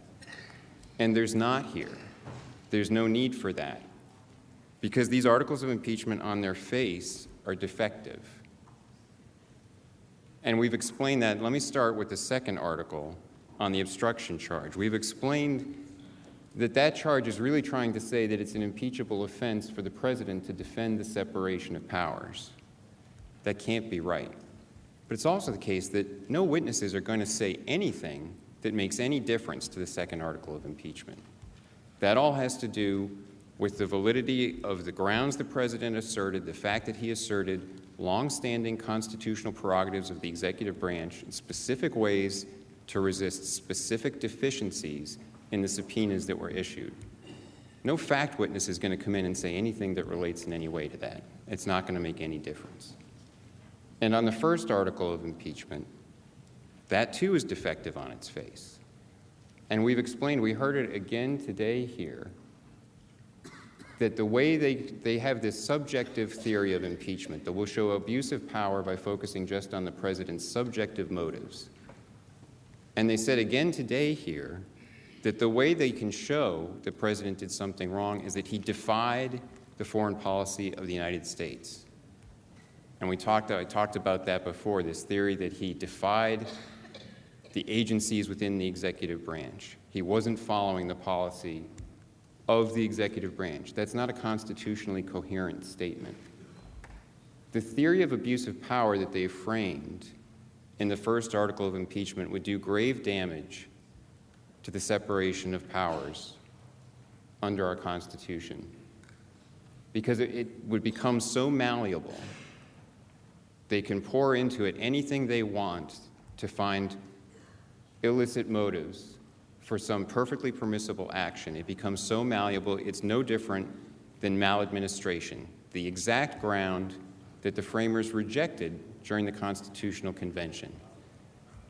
The Constitution defines specific offenses. It limits and constrains the impeachment power.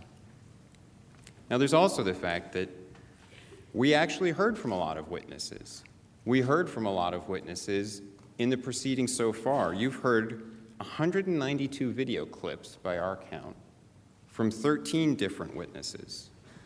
There were 17 witnesses deposed in closed hearings in the House, and 12 of them testified again in open hearings. You've got all of those transcripts, so you can see the witnesses' testimony there. The key portions have been played for you on the screens. And you've got over 28,000 pages of documents and transcripts. You've got a lot of evidence already. But there's another principle that they overlook when they say, well, if you're going to have a trial, there just have to be witnesses, as if the most ordinary thing is you get to trial and then start subpoenaing new witnesses and documents. That's not true either. And we pointed this out.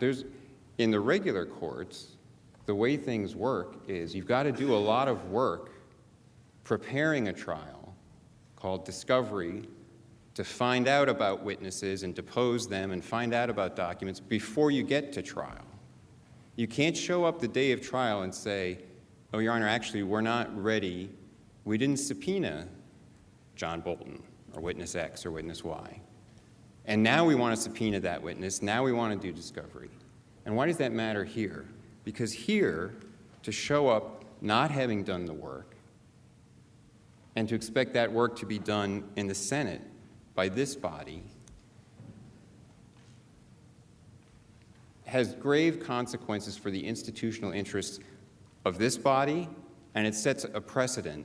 Really, it sets an important precedent for two bodies, for the Senate and for the House. Because what the Senate accepts as an impeachment coming from the House determines not just precedent for the Senate, but really precedent for the House in the future as well. If the procedures used in the House to bring this proceeding here to this stage are accepted, if the Senate says, yes, we'll start calling new witnesses because you didn't get the job done, and whatever process you used to get it here, then that becomes the new normal. And that's important in a couple of ways. One is, as we've pointed out, the totally unprecedented process that was used in the House that violated all notions of due process. There are precedents going back 150 years in the House ensuring that someone accused in an impeachment hearing in the House has due process rights to be represented by counsel, to cross-examine witnesses, to be able to present evidence. They didn't allow the president to do that here. And if this body says that's okay, then that becomes the new normal. And they stand up here, the House managers, and say, this body would be unfair if this body doesn't call the witnesses. They talk about fairness. Where was the fairness in that proceeding in the House? And Manager Schiff says things would be arbitrary if you don't do what they say and call the witnesses they want. Well, wasn't it arbitrary in the House when they wouldn't allow the president to be represented by counsel, wouldn't allow the president to call witnesses? There was no precedent in a presidential impeachment inquiry to have open hearings where the president and his counsel were excluded. It also would set a precedent to allow a package, a proceeding from the House to come here that the House managers say, well, now we need new witnesses. We haven't done all the work. And it's witnesses they didn't even try to get. They didn't subpoena John Bolton. And they didn't go through the process when other witnesses were subpoenaed. When Dr. Kupperman, Charlie Kupperman, went to court, they withdrew the subpoena. And now to say that, well, fairness demands that this body has to do all that work, that sets a new precedent as well. And it would change for all the future the relationship between the House and the Senate in impeachment inquiries. It would mean that the Senate has to become the investigatory body. And the principles that they assert, they did a process that wasn't fair. They did a process that was arbitrary, that arbitrarily denied the president rights. They did a process that wouldn't allow witnesses. And then they came here on the first night. Remember when we were all here until 2 o'clock? And in very belligerent terms said to the members of this body, you're on trial. It will be treachery if you don't do what the House managers say. That's not right. When it was their errors, when they were arbitrary and they didn't provide fairness, they can't project that onto this body to try to say that you have to make up for their errors, and if you don't, the fault lies here. Now, they also suggest that it's not going to take a long time, that they only want a few witnesses.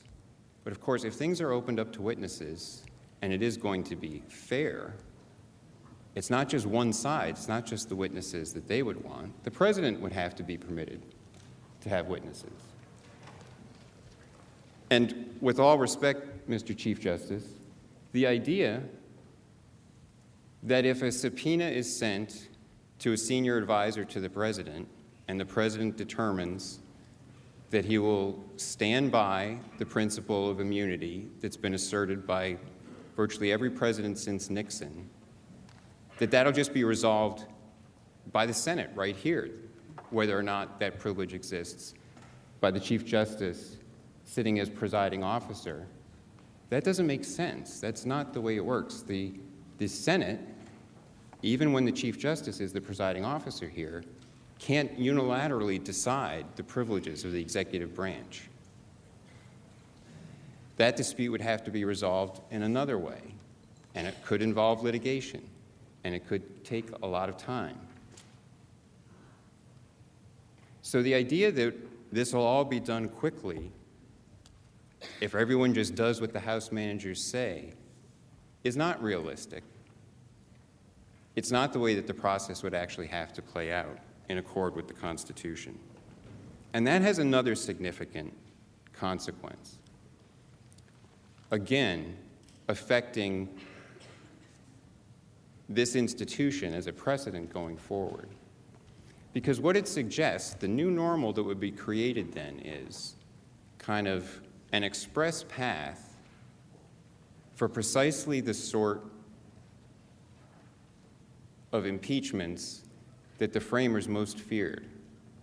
The framers recognized that impeachments could be done for illegitimate reasons. They recognized that there could be partisan impeachments. And if this is the new normal, this is the very epitome of a partisan impeachment. There was bipartisan opposition to it in the House, and it was rushed through with unfair procedures, 78 days total of inquiry. Think about that. In Nixon, there had been investigating committees, and there was a special prosecutor long before the House Judiciary Committee started its investigation. In Clinton, there was a special counsel, an independent counsel, for the better part of a year before the House Judiciary Committee even started hearings. Everything, from start to finish, in this case, from September 24th to the articles of impeachment were considered in the Judiciary Committee, was done in 78 days. In 78 days, and for 71 of them, the president was entirely locked out. So the new normal would be slapdash, get it done quickly, unfair procedures in the House to impeach a president, then bring it to the Senate, and then all the real work of investigation and discovery is going to have to take place with that impeachment hanging over the president's head. And that's a particular thing that the framers also were concerned about. And I mentioned this the other day. In Federalist number 65, Hamilton warned specifically about what he called, and I'm quoting, the injury to the innocent from the procrastinated determination of the charges which might be brought against them. Because he understood that if an impeachment charge from the House wasn't resolved quickly, if it was hanging over the president's head, that in itself would be a problem. And that's why they structured the impeachment process so that the Senate could be able to swiftly determine impeachments that were brought. That also suggests that's why there is a system for having thorough investigation, thorough process done in the House. And Hamilton explained that delay after the impeachment would afford an opportunity for intrigue and corruption. And it would also be, as he put it, a detriment to the state from the prolonged inaction of men whose firm and faithful execution of their duty might have exposed them to the persecution of an intemperate or designing majority in the House of Representatives. And that's what's happened here. And if you create a system now that makes the new normal a half-baked slapdash process in the House, just get the impeachment done and get it over to the Senate, and then once the president's impeached, and you have the head of the executive branch, the leader of the free world, having something like that hanging over his head, then we'll slow everything down. and then we'll start doing the investigation and just drag it out. That's all part of what makes this even more political, especially in an election year. It's not the process that the framers had in mind, and it's not something the Senate should condone in this case. The Senate is not here to do the investigatory work that the House didn't do, where there's been a process that denied all due process, that produced a record that can't be relied upon. The reaction from this body should be to reject the articles of impeachment, not to condone and put its imprimatur on the way the proceedings were handled in the House, and not to prolong matters further by trying to redo work that the House failed to do, by not seeking evidence and not doing a fair and legitimate process to bring the articles of impeachment here. Thank you. Mr. Sekulow. Chief Justice, members of the Senate, over a 7-day period, you did hear evidence. You heard evidence from 13 different witnesses, 192 video clips, and as my colleague, the Deputy White House Counsel said, over 28,000 pages of documents. You heard testimony from Gordon Sondland. He's the United States Ambassador to the European Union. You heard that testimony. He testified in the House proceedings. I did not have an opportunity to cross-examine him. If we get witnesses, I have to have that opportunity. William Taylor, former acting United States Ambassador to the Ukraine, testified. You heard his testimony. We didn't get the opportunity to cross-examine him. He would be called. Tim Morrison, the former senior director for Europe and Russia of the National Security Council. You saw his testimony. They put it up. We didn't get an opportunity. We did not have an opportunity to cross-examine him. Jennifer Williams, special advisor on Europe and Russia for Vice President Mike Pence. You saw her testimony. They put it up. I did not have the opportunity to cross-examine her. If we call witnesses, we would have to have that opportunity. David Holmes, the political counsel to the United States Embassy in Ukraine, saw testimony from him. We're not able to cross-examine. If he's called, or if we get witnesses, we will call the ambassador and we will cross-examine. Lieutenant Colonel Alexander Vindman, you saw his testimony appear before the House. We didn't have the opportunity to cross-examine him. If we call witnesses, we will, of course, have that right to cross-examine him. Fiona Hill, she is the former senior director for Europe and Russia on the National Security Council. She testified before the House. If we have witnesses, we have the opportunity to call her then and cross-examine Fiona Hill. Kurt Volker, former United States Special Representative for Ukraine negotiations. They called him. We did not have the opportunity to cross-examine. If we're calling witnesses, these are witnesses you've heard from, we would have the right to call witnesses and to cross-examine Mr. Volker. George Kent, the Deputy Assistant Secretary of State for the Bureau of European and Eurasian Affairs. You saw his testimony. They called him. If we have witnesses, we have the right to call that witness and to cross-examine Deputy Assistant Secretary Kent. The former United States Ambassador to Ukraine, Ambassador Yovanovitch, they called her. You saw that testimony. We did not have the opportunity to cross-examine her. If we have witnesses, we would have to call her. Laura Cooper, Deputy Assistant Secretary of Defense for Russia, Ukraine, and Eurasia. They called her. You saw her witness testimony right here. We did not have the opportunity to cross-examine her. We would have to be given that opportunity. These are witnesses against the President. Laura Cooper, Deputy Assistant Secretary of Defense for Russia, Ukraine, and Eurasia. Again, same thing.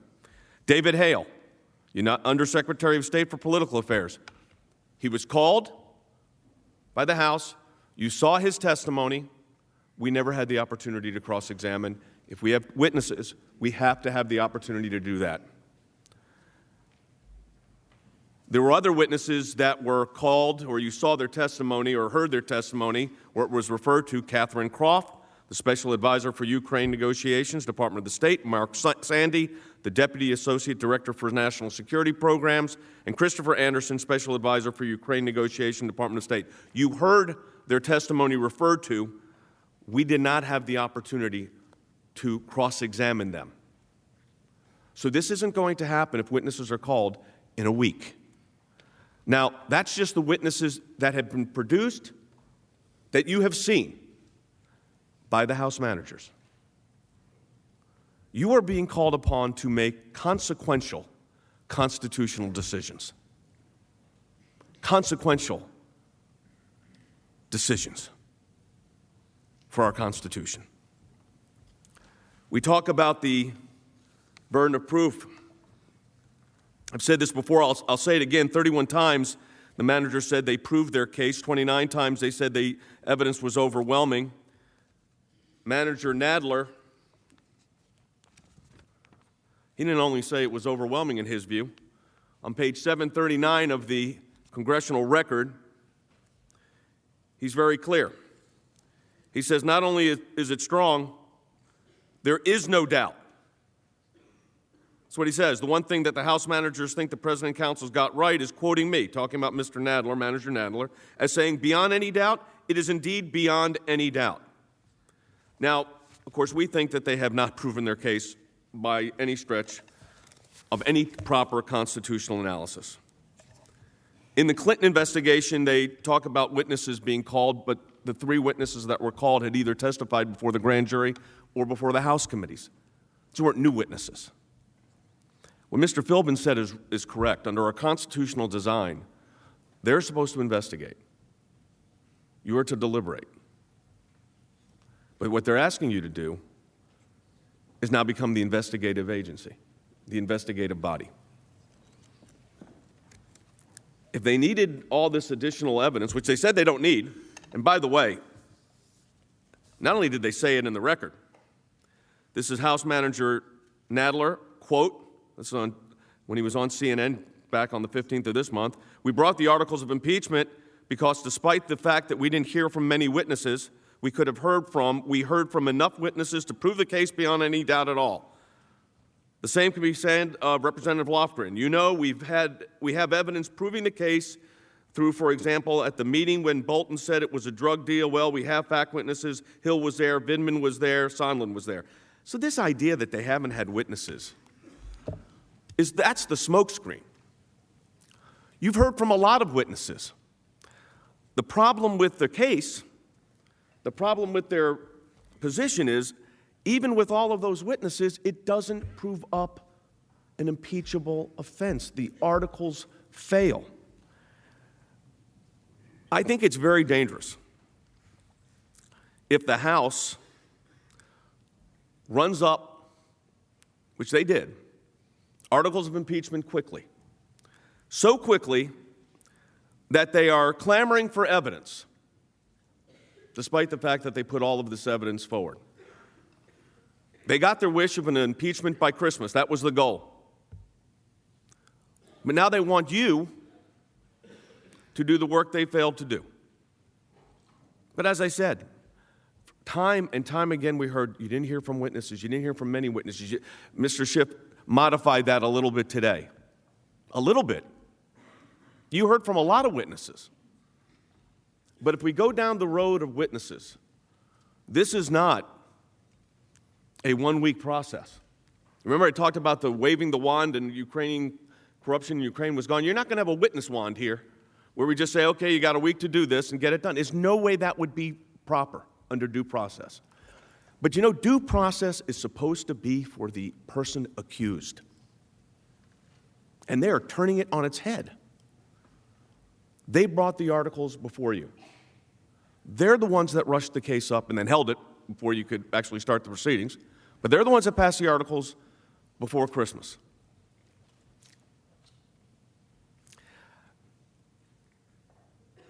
You know, we talked a lot about the court system and the fact that they were seeking witnesses. And when it got close to actually having a court proceeding, they decided that they didn't want to have that witness go through that proceeding. They actually withdrew the subpoena to moot the case out.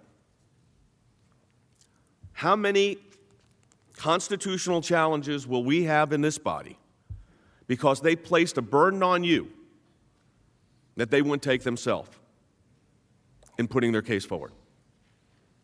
If we look at our constitutional framework and our constitutional structure, that's not the way it's supposed to work. Now, our opposition to this motion is rather straightforward, as I've said. We came here ready to try the case on the record that they presented. The record that the managers told us was overwhelming and complete. Mr. Schiff went through every sentence of the articles of impeachment just a few days ago and said, proved, proved, proved. The problem is what it proved is not an impeachable offense. You could have witnesses that prove a lot of things, but if there's not a violation of a law, if it doesn't meet the constitutional required process, the constitutional required substantive issues of do these articles, these allegations rise to the level of a sufficient for a removal of office for a duly elected president of the United States? It doesn't. And especially so when we are in an election year. I am not going to take the time, your time, which is precious, to go over in each and every allegation about witnesses that I could. I could do it. I could stand here for a long time. I'm not going to do that. I'm just going to say this. They created the record. Do not allow them to penalize the country and the Constitution because they failed to do their job. With that, Mr. Chief Justice, we yield our time. Thank you, counsel.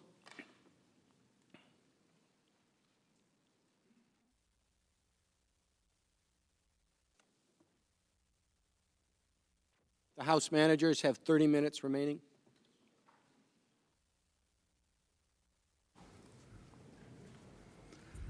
Thank you, Mr. Chief Justice. Senators, I want to walk through some of the arguments that you've just heard from the President's counsel. The first were arguments made by Mr. Philbin. Mr. Philbin began by saying the House managers assert that you can't have a trial without witnesses. And he said it's not that simple. Actually, it is. It is pretty simple. It is pretty simple. In every courthouse, in every state, in every county in the country where they have trials, they have witnesses.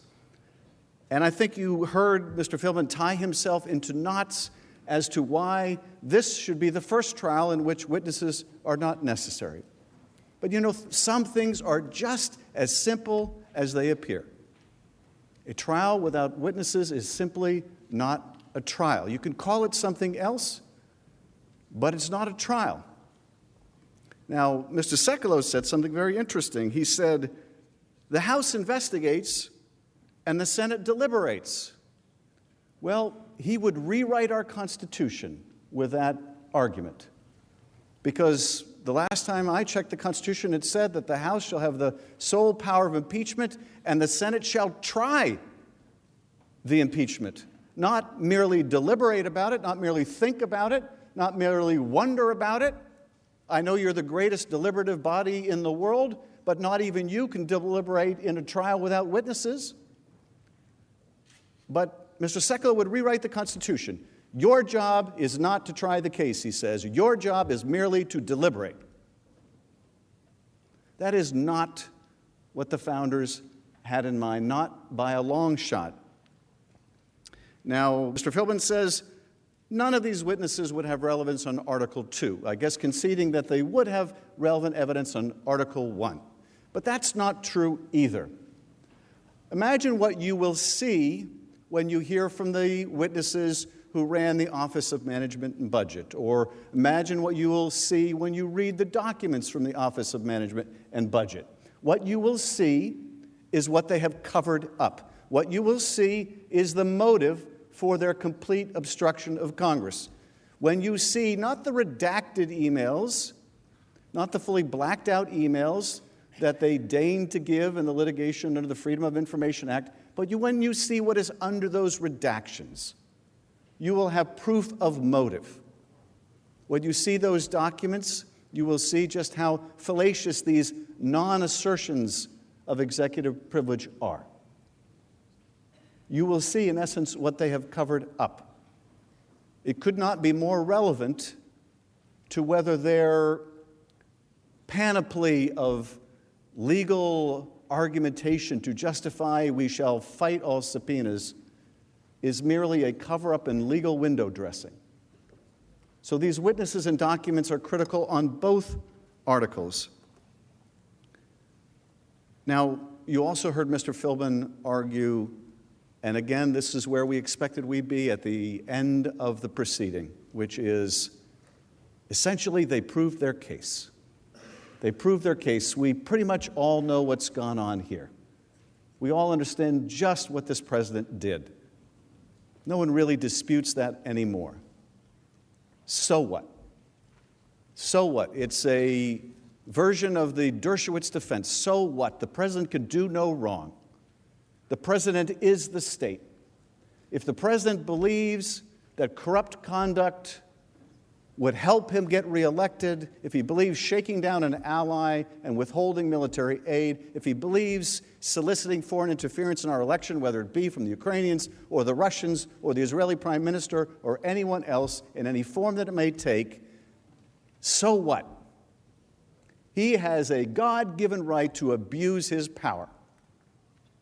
And there's nothing you can do about it. It's the Dershowitz principle of constitutional lawlessness. That's the end-all argument for them. You don't need to hear witnesses who will prove the president's misconduct because he has a right to be as corrupt as he chooses under our Constitution. And there's nothing you can do about it. God help us if that argument succeeds. Now, they say that these witnesses already testified, and so you don't need to hear from anybody. There were witnesses who already testified, and so the House doesn't get to call witnesses in the Senate. That would be like a criminal trial in any courthouse in America where the defendant, if he's rich and powerful enough, can say to the judge, "Hey, judge, the prosecution got to have witnesses in the grand jury. They don't get to call anyone here." They had their chance in the grand jury. They called witnesses in the grand jury. They don't get to call witnesses here. That's not how it works in any courtroom in America, and it's not how it should work in this courtroom. Of course, you heard the argument again, repeated time and time again. The House is saying they're not ready for trial. Of course, we've never said we weren't ready for trial. We came here very prepared for trial. I would submit to you the president's team came here unprepared for trial, unprepared for the fact that there would be, as we all anticipated, a daily drip of new disclosures that would send them back on their heels. We came here to try a case, prepared to try a case, and yes, we had, I hope, the not unreasonable expectation that in trying that case, like in every courtroom in America, we could call witnesses. That is not a lack of preparation, that is the presence of common sense. They didn't try to get Bolton, they argued. Mr. Philbin said they didn't even try to get Bolton. Now, of course, we did try to get Bolton. And what he said when he refused to show up voluntarily is, if you subpoena me, I will sue you. I will sue you. He said basically what Don McGahn told us 9 months ago. I will sue you. Good luck with that. Now, the public argument that was made by his counsel was that he and Dr. Kupperman, out of just due diligence, they just want a court to opine that it's okay for them to come forward and testify. As soon as the court blesses their testimony, they're more than willing to come in. They just are going to court to get a court opinion saying they could do it. And so, of course, we said to them, if that's your real motivation, there's a court about to rule on this very issue of absolute immunity. And very shortly thereafter, that court did. That was the court, Judge Jackson, in the McGahn case, and the judge said this argument about absolute immunity, which, yes, presidents have always dreamed about and asserted, but which has never succeeded in any court in the land. It was ridiculed in the case of Harriet Miers. It was made short shrift in the case of Don McGahn, where the judge said, no, we don't have kings here. In the 250 years of jurisprudence, there is not a single case to support the proposition that the president can simply say that my advisors are absolutely immune from process. And of course, in every other non-impeachment context where the courts have looked at the issue of a Congress's power to enforce its subpoenas against witnesses or documents, the courts have said the power to compel compliance to a subpoena is co-equal, coextensive with the power to legislate, because you can't do one without the other. If we can't find out whether the president is breaking the law, violating the Impoundment Control Act or any other when he is withholding aid we appropriated from an ally, how can we legislate a fix to make sure that this never happens again? We can't. If we can't get answers, we can't legislate. That is a proposition vindicated by every court in the land, and of course, in the context of impeachment, the courts have said that is never more important. Never more important. Now, I don't know why, after saying he would sue us, and we had to expect that, like Don McGahn, where we are still in court 9 months later, I don't know why he's changed his mind. But I suspect it's for the reason that if this trial goes forward and he keeps this to himself, it will be very difficult to explain to the country why he saved it for the book. When he knew information of direct relevance and consequence to a decision that you have to make about whether a president of the United States should be removed from office, it would be very difficult to explain why that was saved for a book. Well, I would submit to you it will be equally difficult for you to explain as it would be for him. But you can ask him that question. Why are you willing to testify before the Senate but not the House? And you should ask him that question. Now, it was said, and it has the character of, you should have fought harder to overcome our obstruction. The House should have fought harder to overcome our stonewalling. Shame on the House for not fighting harder to overcome our stonewalling. If only they had fought harder to overcome our stonewalling, maybe they could have gotten these witnesses earlier. That's a really hard argument to make while they're stonewalling. You should have tried harder.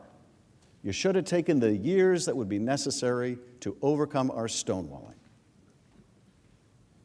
And the reason why that argument is in such bad faith, as I pointed out to you yesterday, that while they're in this body arguing the House was derelict, slapdash, they should have fought harder and longer and endlessly to overcome our stonewalling, while they're making that argument to you, the House should have fought up and down the courts, from the district to the Court of Appeals to the Supreme Court and back again. They're in the courthouse arguing the opposite. They're in the courthouse saying, Judge, they're trying to enforce a subpoena on Don McGahn. You need to throw it out. They don't have the jurisdiction. This is non-justiciable. You can't hear this case. That is a really hard argument to make. I credit them for making it with a straight face. But that's the character of it. You should have fought harder to overcome our stonewalling and obstruction. Now,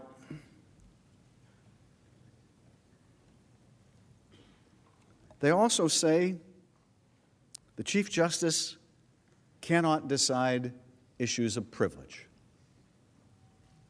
No, the Chief Justice can't make those decisions.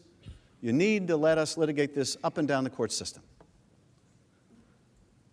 That's a pretty remarkable argument because the Senate rules allow the presiding officer to make judgments, to rule on issues of evidence, materiality, and privilege. That is permitted under your own rules. We don't need to go up and down the courts. We've got a perfectly good judge right here. Now, you heard our proposal yesterday that we take a week, just a week, to depose the witnesses that we feel are relevant, that they feel are relevant, and that the justice rules are relevant. Just 1 week. Now, they can say that the Constitution requires them to go to court, but of course it doesn't. There is absolutely no constitutional impediment from these fine lawyers saying, you know, that's eminently reasonable. We will allow a neutral party, the Chief Justice of the United States of America, to rule on whether a witness is material or immaterial, whether they're being called for purposes of probative evidence or harassment, and whether you're making a proper claim of privilege or merely trying to hide crime or fraud. The concern they have is not that this Chief Justice will be unfair, but rather that he will be fair. But do not make any mistake about it. Do not let them suggest that there is something constitutionally impermissible, or it would violate the President's rights to allow the Chief Justice of the United States to make those decisions in this court because he is empowered to do so by your rules and by the Constitution, which gives you the sole power to try impeachments. In the sole exercise of your power to try impeachments, you can say, we will allow the Chief Justice to make those decisions. Now, Mr. Sekulow said that you've heard the testimony of 13 witnesses. And I think the impression is meant to be given, if not to you, who know otherwise, then maybe to the people watching at home, that they must have been in between errands while watching the Senate trial and missed where those 13 witnesses came before the Senate and testified. But of course, you heard no live testimony in this body. There wasn't any live testimony before this body, and I don't recall any of you in that super secret basement bunker they've been talking about. Now, I'll admit there were 100 members eligible to be there, so maybe I missed one of you. But I don't think you were there for the live testimony in the House. Now, Mr. Sekulow says the President was deprived of his right of calling these witnesses himself and cross-examining these witnesses in the House, but that's not true either, because the President was eligible to call witnesses in his defense in the Judiciary Committee and chose not to do so. If the President's counsel felt that, you know, Bill Taylor says that he spoke with Sondland right after this phone call with the President, and Sondland talked about how the military aid was conditioned on these investigations. The President wanted Zelensky in a public box. And I'd really like to cross-examine that West Point grad Vietnam vet because I don't believe him. You know, they could have called Bill Taylor in the Judiciary Committee and cross-examined him. Or they could have called Mick Mulvaney and put him under oath and let him contradict what we now John Bolton would say. But of course they didn't do that. No, they said merely, just get it over with in the House, for all there was too quick, too slapdash, get it over with in the House. Because as the president said, when it comes to the Senate, we'll have a real trial where he gets to call witnesses. But they've changed their tune, because now they know what they really have known all along, which is those witnesses would deeply incriminate this president. And so, instead, they have fallen back on the argument that if we're going to go down the road to having a real trial, if we're going to go down the road into having a real trial, we, the president's lawyers, are going to make you pay. And the form of this argument is we are going to call every witness under the sun. We're going to call every witness that testified before the House. We're going to call every witness that we can think of that would help smear the Bidens. We are going to keep you here until kingdom come. That's essentially the argument that they're making when Mr. Sekulow says we're going to bring in Fiona Hill and we're going to bring in Tim Morrison, we're going to bring in this witness and bring in that witness. You have the sole power to try this case. You do not have to allow the president's lawyers to abuse your time or this process. You have the power to decide, no, we gave each side 24 hours to make their arguments. We're going to give each side a shared week to call their witnesses.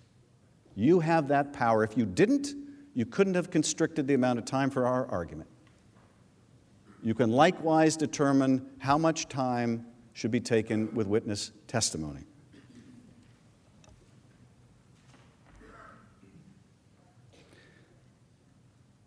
Now, Mr. Sekulow ended his argument against witnesses with where Mr. Philbin essentially began.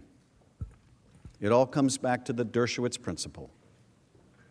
What's the point of witnesses if the president can do whatever he wants under Article 2? What's the point of calling witnesses? What's the point of having a trial if the president can do whatever he wants under Article 2? The only constraining principle, and I think that one of the senators asked yesterday, what's the limiting principle in the Dershowitz argument? If a president can corruptly seek foreign interference in his election because he believes that his election is in the national interest, then you cannot impeach him for it, no matter how damaging it may be to our national security. What is the limiting principle? And I suppose the limiting principle is only this. It only requires the president to believe that his reelection is in the national interest. Well, it would require an extraordinary level of self-reflection and insight for a president of the United States to conclude that his own reelection was not in the national interest. Not unprecedented, mind you. I think that was the decision that LBJ ultimately arrived at. But I would not want to consider that a meaningful limitation on presidential power, and neither should you. Finally, counsel expressed some indignance that we should suggest that it's not just the Senate, it's not just the president, rather, who is on trial here, but it is also the Senate. How dare the House managers suggest that your decisions should reflect on this body? That's just such a calumny. Well, let me read you a statement made by one of your former colleagues. This is what former U.S. Senator John Warner, a Republican of Virginia, had to say. As conscientious citizens from all walks of life are trying their best to understand the complex impeachment issues now being deliberated in the U.S. Senate, the rules of evidence are central to the matter. Should the Senate allow additional sworn testimony from fact witnesses with firsthand knowledge and include relevant documents, he asks. As a lifelong Republican and a retired member of the U.S. Senate, who once served as a juror in a presidential impeachment trial, I am mindful of the difficult responsibilities those currently serving now shoulder. I believe, as I'm sure you do, that not only is the president on trial, but in many ways, so is the Senate itself. As such, I am strongly supportive of the efforts of my former Republican Senate colleagues who are considering that the Senate accept the introduction of additional evidence that they deem relevant. Not long ago, senators of both major parties always worked to accommodate fellow colleagues with differing points of view to arrive at outcomes that would best serve the nation's interests. If witnesses are suppressed in this trial, and a majority of Americans are left believing the trial was a sham, I can only imagine the lasting damage done to the Senate and to our fragile national consensus. The Senate embraces its legacy and delivers for the American people by avoiding the risk. Throughout the long life of our nation, federal and state judicial systems have largely supported the judicial norms of evidence, witnesses, and relevant documents. I respectfully urge the Senate to be guided by the rules of evidence and follow our nation's judicial norms, precedents, and institutions to uphold the Constitution and the rule of law by welcoming relevant witnesses and documents as part of this impeachment trial. That is your colleague, former Senator John Warner. Senators, there is a storm blowing through this Capitol. Its winds are strong, and they move us in uncertain and dangerous directions. Jefferson once said, "I consider trial by jury as the only anchor yet imagined by man by which a government can be held to the principles of its Constitution." The only anchor ever imagined, yet imagined by man, by which a government can be held to the principles of its Constitution. I would submit to you, remove that anchor, and we are adrift. But if we hold true, if we have faith that the ship of state can survive the truth, this storm shall pass. I yield back. Thank you, Mr. Manager. Mr. Chief Justice. The majority leader is suggest recognized. the absence of a quorum. The clerk will call the roll. Mr. Alexander.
Okay, colleagues, if everyone would return to their desk.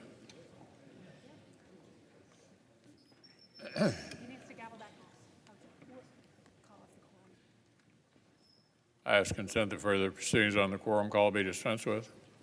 Without objection, The Democratic leader and I have had an opportunity to have a discussion, and it leads to the following. We'll now cast a vote on the witness question, and once that vote is complete, I would ask that the Senate stand in recess, subject to call of the chair. thank you. Without objection, so ordered. The question is, shall it be in order to consider and debate under the impeachment rules any motion to subpoena witnesses or documents? The yeas and nays are required under Senate Resolution 483. The clerk will call the roll. Mr. Alexander? No. Ms. Baldwin? Aye. Mr. Barrasso? No. Mr. Bennett? Aye. Mrs. Blackburn? No. Mr. Blumenthal? Mr. Blunt? No. Mr. Booker? Aye. Mr. Bozeman? No. Mr. Braun? No. Mr. Brown? Aye. Mr. Burr? No. Ms. Cantwell? Aye. Mrs. Capito? No. Mr. Cardin? Aye. Mr. Carper? Aye. Mr. Casey? Aye. Mr. Cassidy? No. Ms. Collins? Aye. Mr. Coons? Aye. Mr. Cornyn? No. Ms. Cortez Masto? Aye. Mr. Cotton? No. Mr. Kramer? No. Mr. Crapo? No. Mr. Cruz? No. Mr. Daines? No. Ms. Duckworth? Aye. Mr. Durbin? Aye. Mr. Enzi? No. Ms. Ernst? Mrs. Feinstein? Aye. Ms. Ernst, no. Mrs. Fisher? No. Mr. Gardner? No. Mrs. Gillibrand? Aye. Mr. Graham? No. Mr. Grassley? No. Ms. Harris? Aye. Ms. Hassan? Aye. Mr. Hawley? No. Mr. Heinrich? Aye. Ms. Hirono? Aye. Mr. Hoven? No. Mrs. Hyde-Smith? No. Mr. Inhofe? No. Mr. Johnson? No. Mr. Jones? Aye. Mr. Kane? Aye. Mr. Kennedy? No. Mr. King? Aye. Ms. Klobuchar? Aye. Mr. Langford? No. Mr. Leahy? Aye. Mr. Lee? No. Mrs. Loeffler? No. Mr. Manchin? Aye. Mr. Markey? Aye. Mr. McConnell? No. Ms. McSally? No. Mr. Menendez? Aye. Mr. Merkley? Aye. Mr. Moran? No. Ms. Murkowski? No. Mr. Murphy? Aye. Mrs. Murray? Aye. Mr. Paul? No. Mr. Perdue? No. Mr. Peters? Aye. Mr. Portman? No. Mr. Reed? Aye. Mr. Risch? No. Mr. Roberts? No. Mr. Romney? Aye. Ms. Rosen? Aye. Mr. Rounds? No. Mr. Rubio? No. Mr. Sanders? Aye. Mr. Sass? No. Mr. Schatz? Aye. Mr. Schumer? Aye. Mr. Scott of Florida? No. Mr. Scott of South Carolina? No. Mrs. Shaheen? Aye. Mr. Shelby? No. Ms. Sinema? Aye. Ms. Smith? Aye. Ms. Stabenow? Aye. Mr. Sullivan? No. Mr. Tester? Aye. Mr. Thune? No. Mr. Tillis? No. Mr. Toomey? No. Mr. Udall? Aye. Mr. Van Hollen?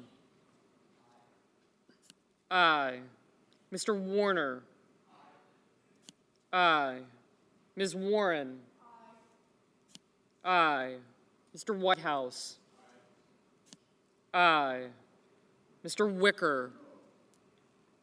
No. Mr. Wyden? Aye. Mr. Young? No. Mr. Blumenthal? Aye.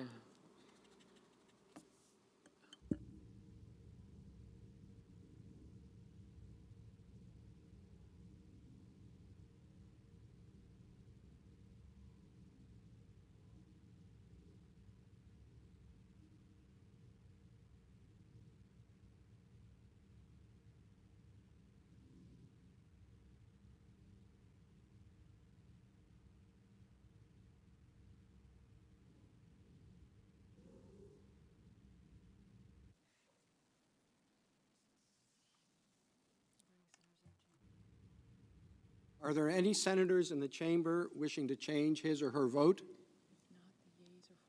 If not, the yeas are 49, the nays are 51. The motion is not agreed to. Under the previous order, the Senate stands in recess, subject to the call of the chair.